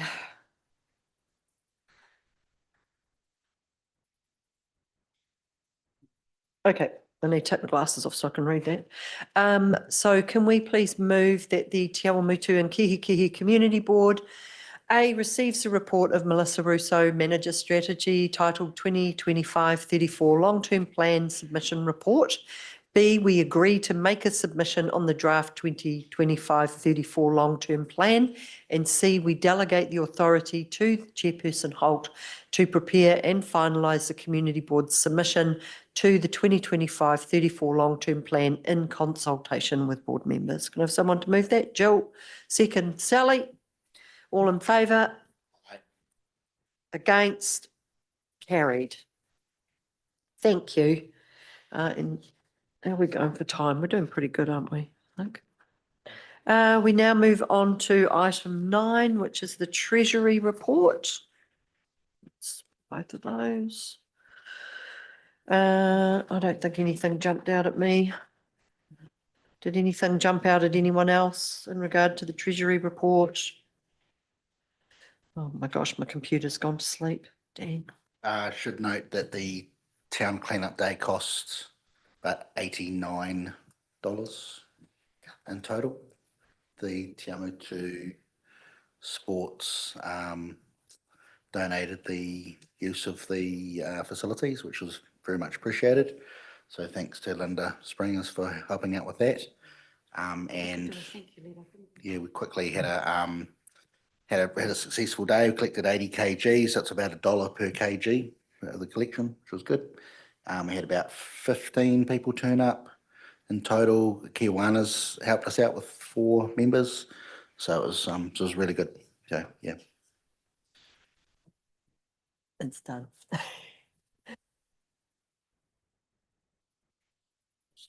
Just a quick question on the Rangiawhia Trust is, historic trust, anything? Yep, no, we've got it sorted.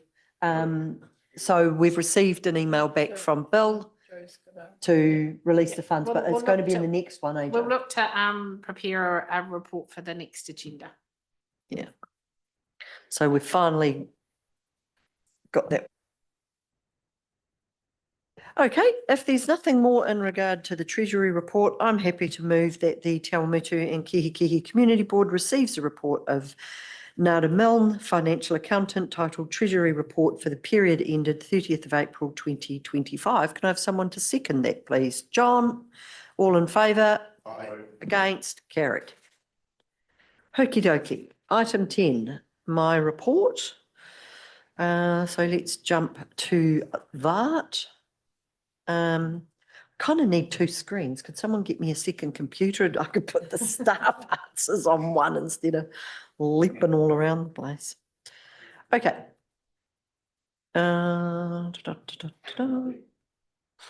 Okay, first up, the Ohaupo Road sign cleanup. So it's well underway. I want to give Jill a big thank you, thank you, thank you. She has been amazing. We've got a few plants to go at the bottom of the roses. She's been chasing up the service groups to get any new signs that have their service group signs that need replacing. She's got something very exciting to show us to put on the big bald patch where there used to be a map of Te Awamutu. The soft wash is done. It's slowly working and slowly starting to look better, isn't it? Slowly.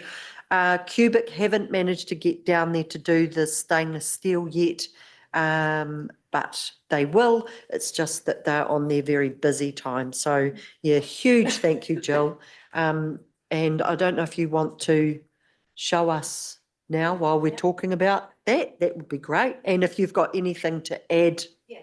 So But when seeing you as it's- actually go, if you're driving along Ohapo Road on the sign here, some time ago the map was taken down. Yeah, a long time, I And, think. so it's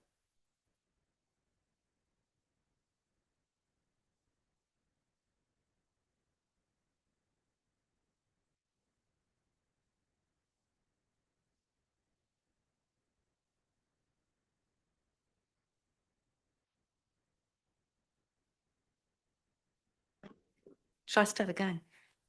Shall I start again? Yeah.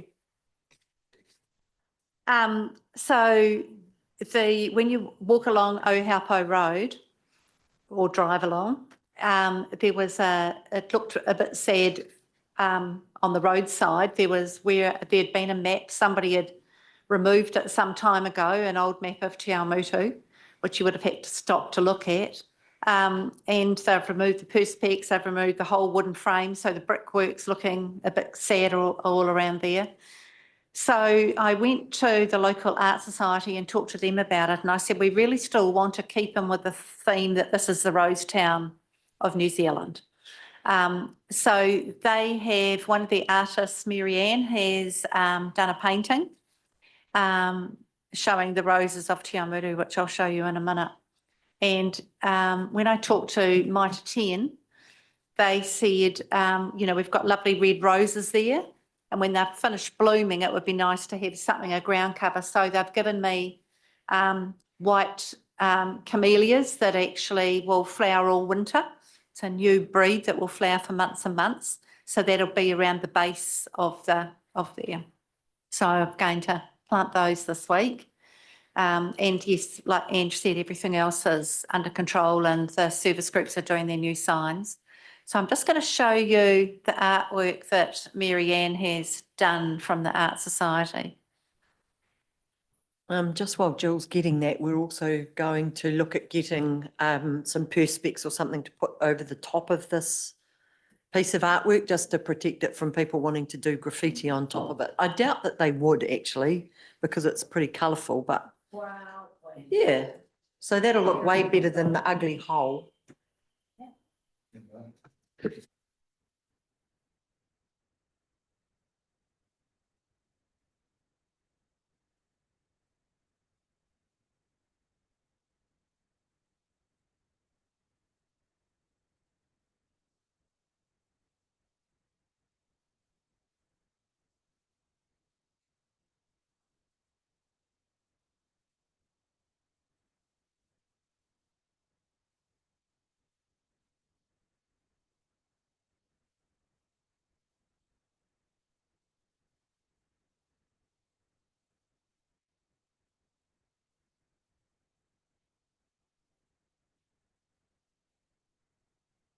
Yeah, because it's quite an ugly hole, you know, like where the bricks, it's got no bricks in the middle of it. It's just, you know, like there's a big hole basically. So yeah, no, well done, Jill. Thank you so much.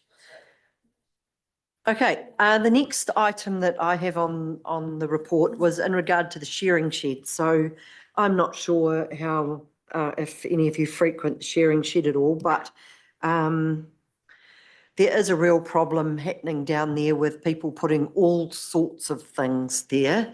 So I'd be really keen to pop a couple of signs up down there that say either food and books only, please. Nice and simple, you know, kind of about an A3 size, which was what the price is that we got. They're just $50 for each. I did recommend a little bit more to cover whether we, just in case we have to pay someone or we need a little bit of something to put them up, just to cover myself. And so there was that.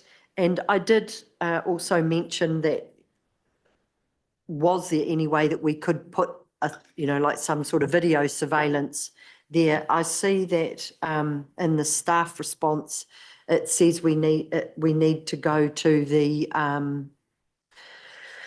what do they call us? Group that I'm on, the liaison group. I'm not quite sure how we're doing that because I'm on that group and we haven't convened for I don't know how long. So maybe I better. And I also just, yeah. Anyway, it would really be a help. It'd be good if this camera up here on the council building got over there actually, but it doesn't. It looks back this way. But I can talk to Chris Smith and ask him about that because he's one of the more senior people on that group. But staff are aware of it now. It was really just a suggestion to try and nip it in the bud because we've had some shocking things down there. Like recently there's been a chair, like an actual lounge chair. There's been a mattress. And you know, when you get weather like this, it's just pretty hopeless. Yeah. And I presume it ends up actually being the council rubbish guys that end up having to deal with it. So I know my brother, for example, has a little hunting camera, you know, and even if it was for a while and a few people got pinged for it, that, you know, people learn pretty quickly, or we, you know, probably shouldn't say it on a public forum, but, you know, put a pretend one up there or something, or said it was under surveillance. I don't know, but it was just a, yeah. Anyway, so in the meantime, I was really keen to get some signage popped up there. So I'd like to move that the Te Awamutu-Kihikihi Community Board approves the payment of up to $150 plus GST towards the cost of 2 signs and fixtures for the shearing shed from its uncommitted discretionary funds, and have any unspent money returned back to the community board's uncommitted discretionary funds. So I'd like to move that if there's anyone that has seconded it. Jill, all in favour? Aye. Against? Carried. Thank you.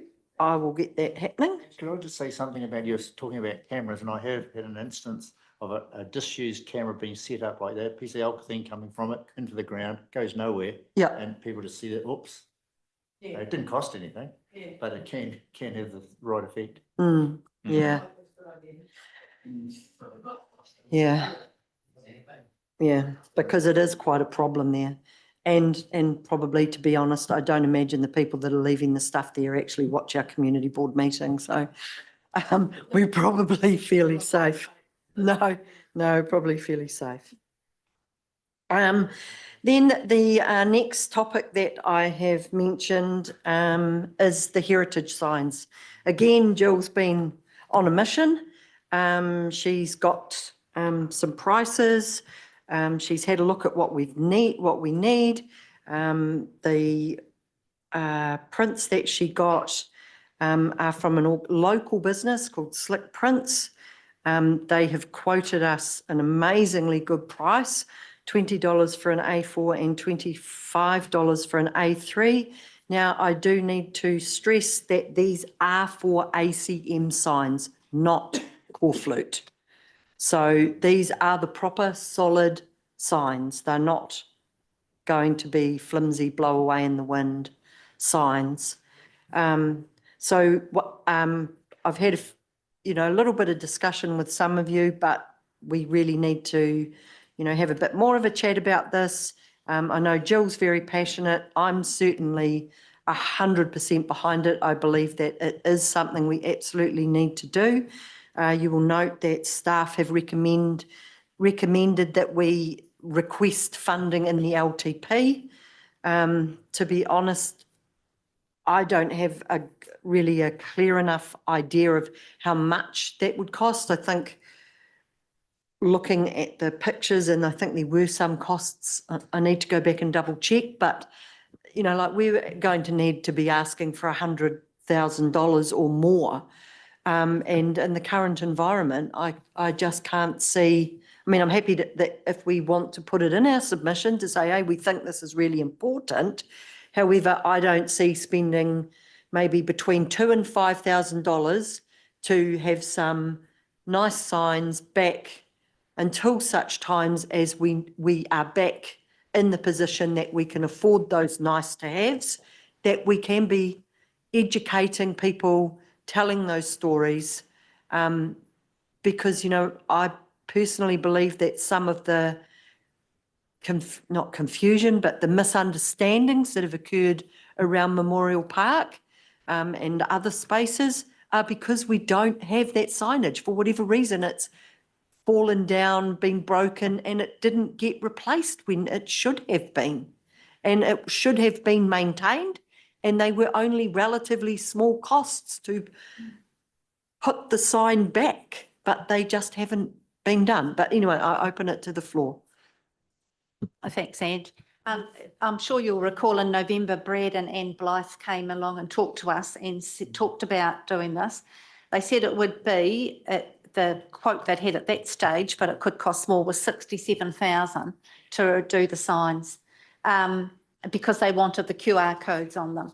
But I was quite passionate about this and went to Ange about it and looked into it because I thought we need signs now. They said we can't put them in the long-term plan. It would have to go in the next plan and then it will cost more. And I've lived in Te Awamutu nearly 19 years and I don't know all the heritage. And I'd love to be able to go to places and see the signs. And Ange pointed out to me in Kihikihi, they've got a few signs there. So I've had a look at those, which would be similar to what we're doing. So, and this chap who's happy to do it, he's doing it at a good price because he's lived here all his life. And he feels very important about it. He is, and Ange has put in here that we will get all the right wording on it. We're not just going to do something simple. And Brad has put in his response that, you have to consult mana whenua and you have to get the right things. Well, Ange has said that. We were not going to do it without all the right wording. And I think Mark Dawson, as we know, has got a lot of knowledge too. So it's all about, going through the right channels to get the right wording. It's just that, we don't need it done in 5 years, 10 years. This could be done this year. And we just need the visitors and our locals and our people who live here just to know what is happening in our town. Yeah. Yes, my comments are that, I do think we need to push this along. I think it's something that the board can actually drive. I think it's one of those things that actually we can go out to the community and see if there's some funders who want to actually fund these and make it a real community project. Agree that we have to absolutely follow the process around approvals, so make sure the right people are approving that. Maybe that's engaging with Brad and the council to do that aspect of it and engage at that level. But I fully support trying to keep this alive and moving forward. Yep. Thank you, Kane. Has anyone else got some comments to make? Our councillors or John? Oh, yep. Yeah, okay. Yeah, I actually, Bruce and I both sit on the Heritage Committee. So when you want to actually have a look at the appropriateness of the stories told, they actually were replacing signs that already existed. Okay, in a lot of cases. the appropriateness would be there. They don't need to change. We want to go back to the original wording in a lot of cases. So I can see that we could check with with the museum and heritage staff to just see what it is they need. So I think they need to be contacted as well. So they should have a record. Don't get wet. You're not cycling, are you? No, and absolutely, Lou. And that was why I felt that rather than us just saying, yes, let's spend some money, that we need to do a little bit more mahi on this and have some conversations. But I suppose what I'm looking for at this point is that we have that support to be able to go back to staff and say, hey, we want to do this. We're going to do this. We've got the support for it.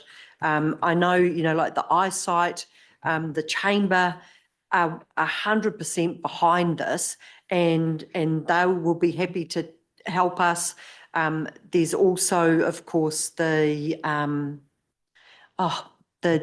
through the genealogy group that have done all the work on the buildings and things.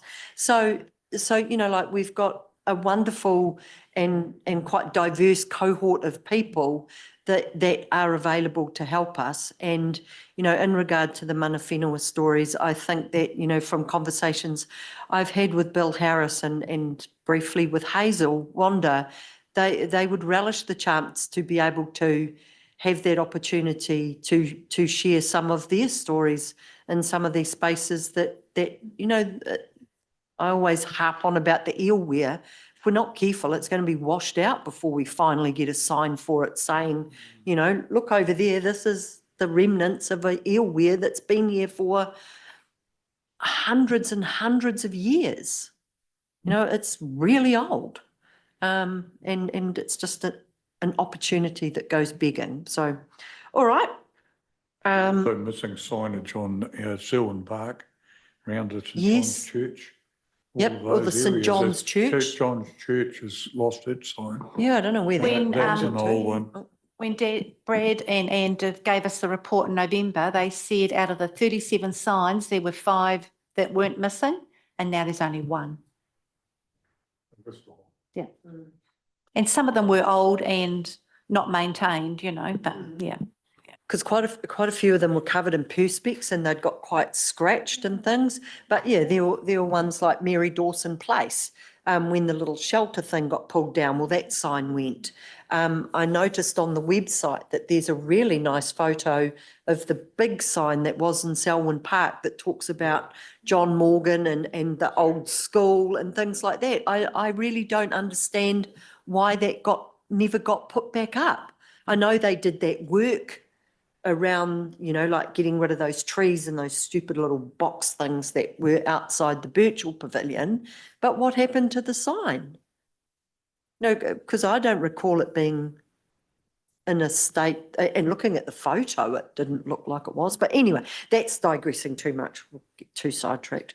Right, so I would like to move that the Te Awamutu and Kihikihi Community Board support progressing a plan as outlined above for the installation and replacement of the Te Awamutu heritage signs.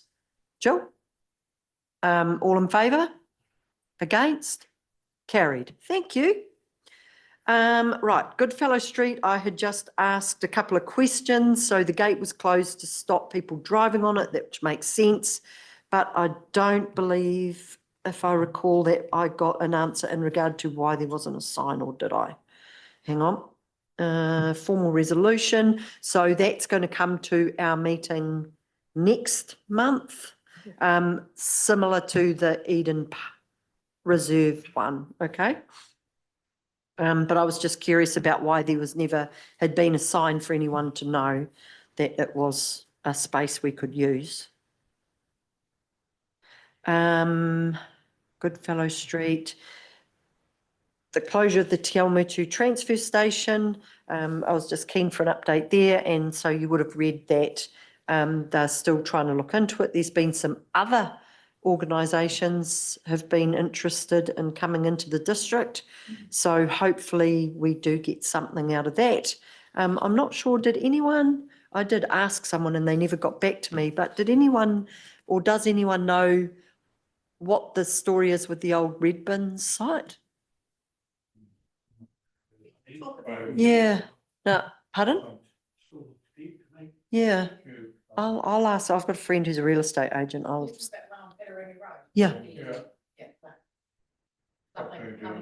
No, but someone told me it had been sold, but I'm not sure. But that's, I mean, there's possible potential there.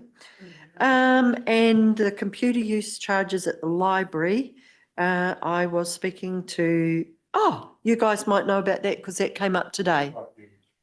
And that has been. Okay, great.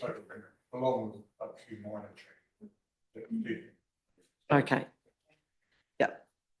So I think that is everything on my report.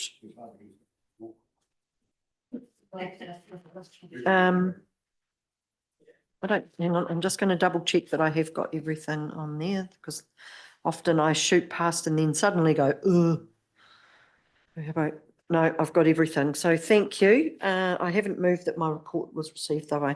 Okay, so we'll just jump back and move. I'll move. Oh no, someone else can move my report. Thank you, Sally. That okay, all done. All in favour? Against? Carried. Okay, so now we move on to item 11, which is board members' reports on, oh, it's not a page. It says board members' reports on page 127, but what's everybody been up to? Jill, do you want to start? Yes. So I can then eat my crunchy bar? So 2 weeks ago, I got invited to volunteering Waikato, doing Cambridge, which covered the Waikato. No. Oh. 2 weeks ago, I got invited to volunteering Waikato Hui in Cambridge, which covered all of Waikato.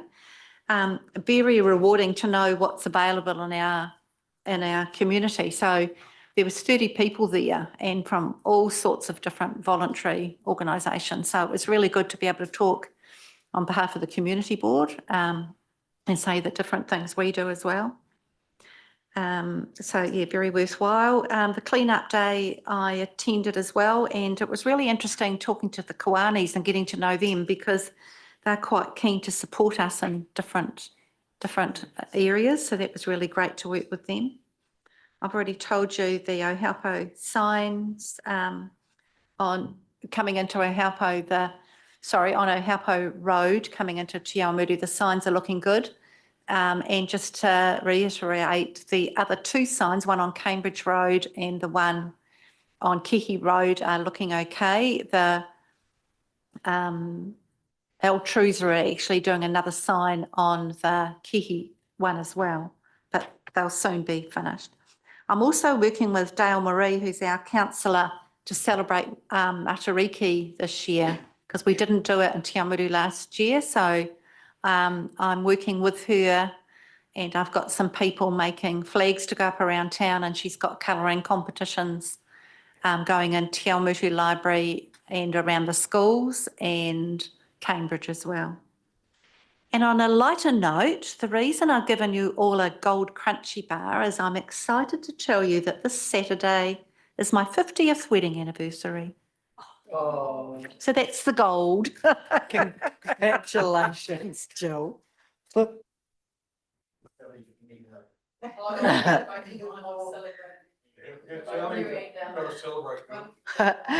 You know, congratulations, Jill. And yes, I will enjoy this very much. Thank you. John, what have you been up to? Just a clean-up day. It went exceptionally well. I was surprised there wasn't as much rubbish down the main street as when Lou and I did it last time. But there were still some bottles and cans and bits and pieces, but they all had to go in the rubbish because they only had one bag. But yep, it was a good day. Appreciated the help from everybody.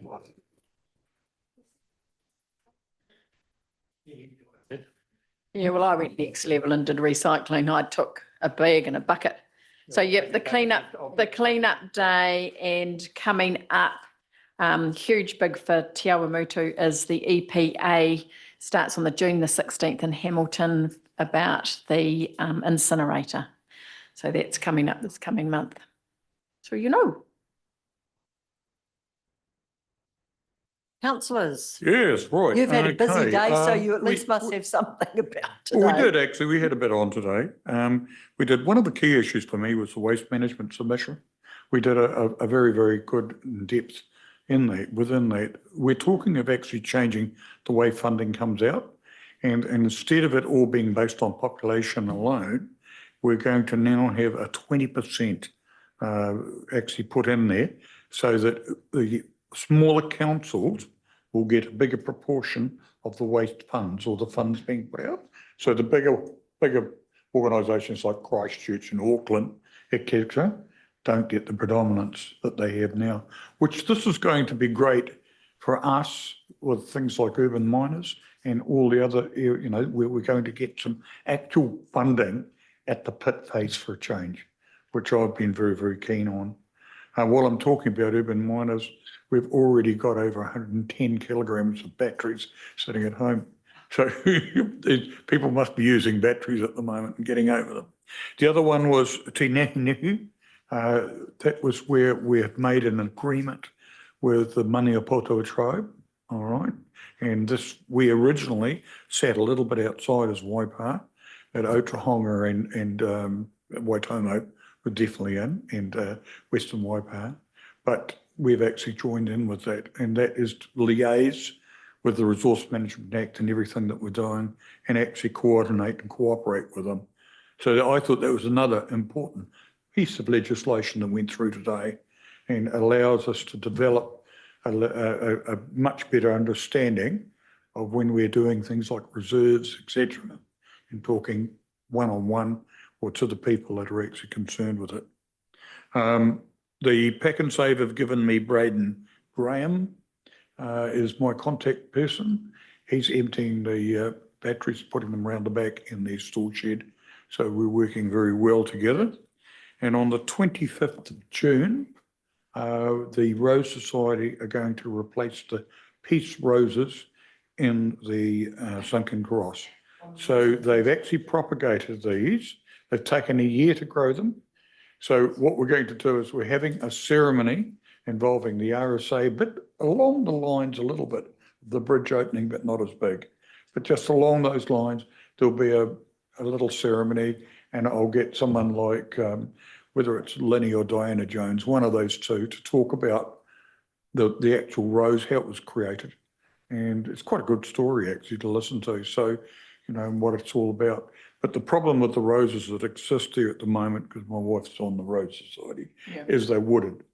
They've got overwooded. And when you get overwooded, they don't take to being having cuttings put on them very well. They reject. And so that, well, they're going to, as I say, do that. So that I hope that'll be something that everyone, and we'll have the RSA afterwards, have a cup of tea.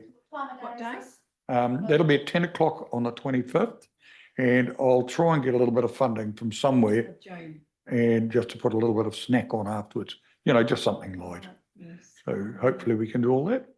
So that's about as far as I'm going. Oh, and the other thing, just with civil defence, just to wake everybody aware, is that the new act that we're dealing with at the moment and actually submitting to will actually give territorial authorities a lot more power and a lot more responsibility. So it's something to be aware. And we had a very good civil defence exercise on Thursday, and our local tier 2 controller, which is Carl Tutty, performed very well. So yeah, so that's about it for me. With that, I've just got a question. In that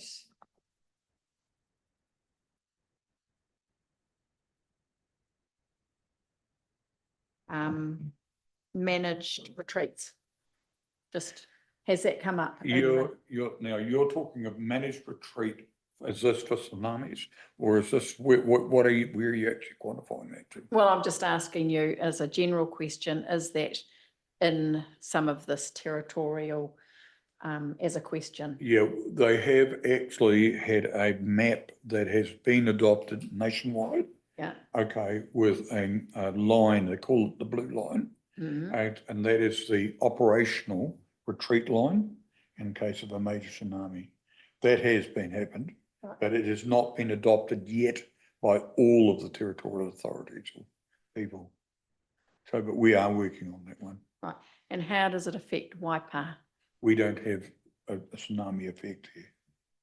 So there's no blue line, so the No, no managed blue line. retreat doesn't We're actually talking need of to be. Kāwhia Yeah. and Maricopa and that, and a little bit on the Thames coast, so we don't actually have a problem here.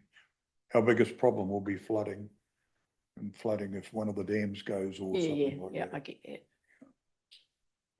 Lou, can I just ask you with this thing at the sunken cross with the peace roses, has all the last time I was there, you know, well, to actually really look at it properly, the concrete was a bit broken up. Has that all been repaired? No, that hasn't, and that does need some work doing on it. It'd be good if it could be done before then, yeah.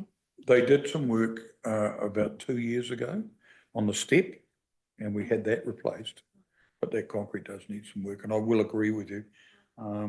Yeah, that's just one of those things we'll have to work on it over time. Keep asking. Hopefully we'll get somebody to go in and do it. Or Might be a community event. Yeah, well, I'm saying little.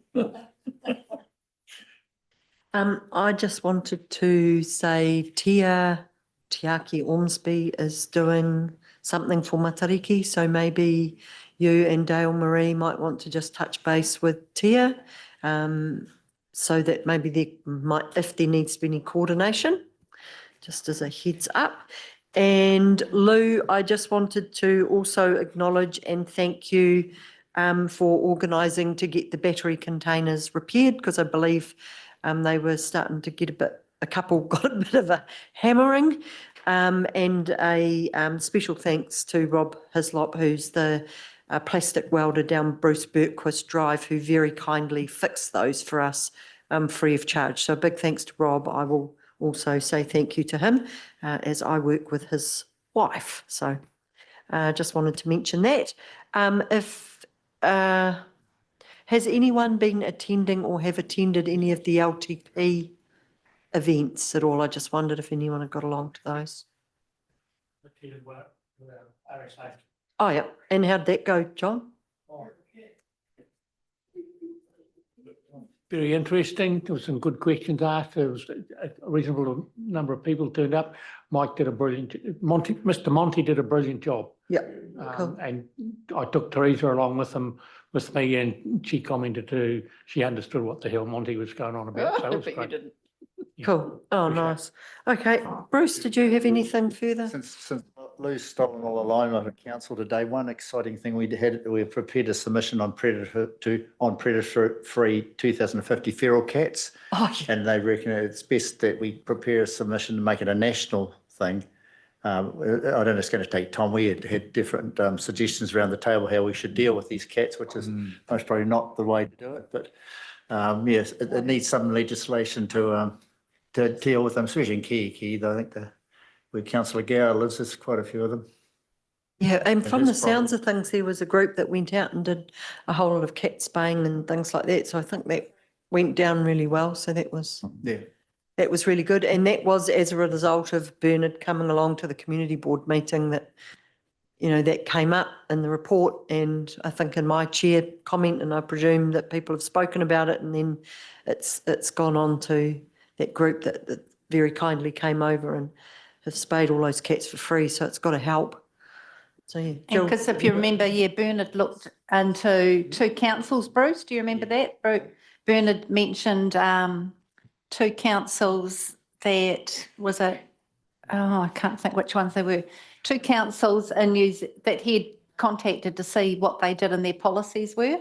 So my job from that was to chase up with them, and I rang them up and asked what their policies were. And then I found out that only 2 councils in New Zealand have a policy on it. And I've asked why we didn't, and we just, no one had bothered at that stage, No? Well, I was just going to mention one thing with it. We very strongly felt at council that it should not be initiated at council level. This should be at a national level, and they should actually, what we're trying to do is actually have cats included in the list of predators and of unwanted animals, along with Norway rats and all the rest, so that it can operate with that. Because at council level, we just do not have the legislative ability to do anything with it. And I think we're putting the cost not on us as well. Not on us. We want it to come from Or we have something. a kitty motel too being built in Cambridge at another 6 million. Yeah. Along beside the dog pound. Exactly. Actually, I just need to defend that price because I also looked at it and went, "My gosh." And I went and did a little bit of Mr. Google and had a bit of a look, and there's been some other councils that have had to build new dog pound facilities. And because of the new compliance and health and safety and working with dangerous dogs, that was the price they were having to spend. So it looks like it's just one of those things, but horrendous, nice house. Yeah, so I was like blown away. I saw it too and I went, whoa, that hurts. Yeah. Anyway, let's move on so we can get going. So is there anything else that anyone wanted to bring up? Cool. Okay, so the date of the next meeting will be 6 p.m. on Wednesday, the 25th of 2025. I will close. Oh, sorry. Just before we close the meeting. Of June. Ask something that I have raised, and I'll raise it again, is that we find as councillors that on a Wednesday, we've had big, long meetings, okay? And we changed our meeting to a Wednesday night, which is actually quite, we do have a long time. Today we had a meeting, we didn't leave till after 4 o'clock. And then there was something straight after it here with meet them. And, so both Bruce said he's going home and so do I, but I think something to look at and think about to make it more practical and us to be able to offer you a lot better time than we have at the moment. Is noted, and I had mentioned it a little bit earlier. Joe, I was just wondering, obviously we've only got one more meeting until we have a break for July, but what would be the process around changing our day again? I mean, probably it would make the most sense to finish this term, but would it be something that would then be done by the new board to select a different night? You could wait till then. We have advertised your June meetings. We did, I think when we adopted your meeting schedule, we said that we delegated authority to the CEO or the deputy CEO in consultation with the chair to change the date. So if that is something that you wanted to do, we could do. We just need to do it in sufficient time that we can include your meeting for the following month in our meeting ad. Okay. So you can talk about it offline and have a look at calendars and see what dates. Okay. If you did want to change, you could say what dates would work while you're all together. Kane's not here. Just another one. Bruce. Joe. Hey, Joe, with a new member from Nana Puri coming in the next term, do you leave that same process till later, or should it be done earlier? We've got someone lined up. Oh, that's for Premier Ward Committee, so we could talk about that tomorrow. That's all right. Just use my meeting. It's all fine. See, he's clearly tired. Clearly tired. Okay, look, we'll just finish up. So we'll finish with the karakia whakamutanga. Kua mutu a mātou mahi mō tēnei wā, mana kitea mai mātou katoa. O mātou hoa, o mātou whānau, ao ki te aorangi. Our work has finished for the time being. Protect us all, our friends, our family, and peace to the universe. So we officially close at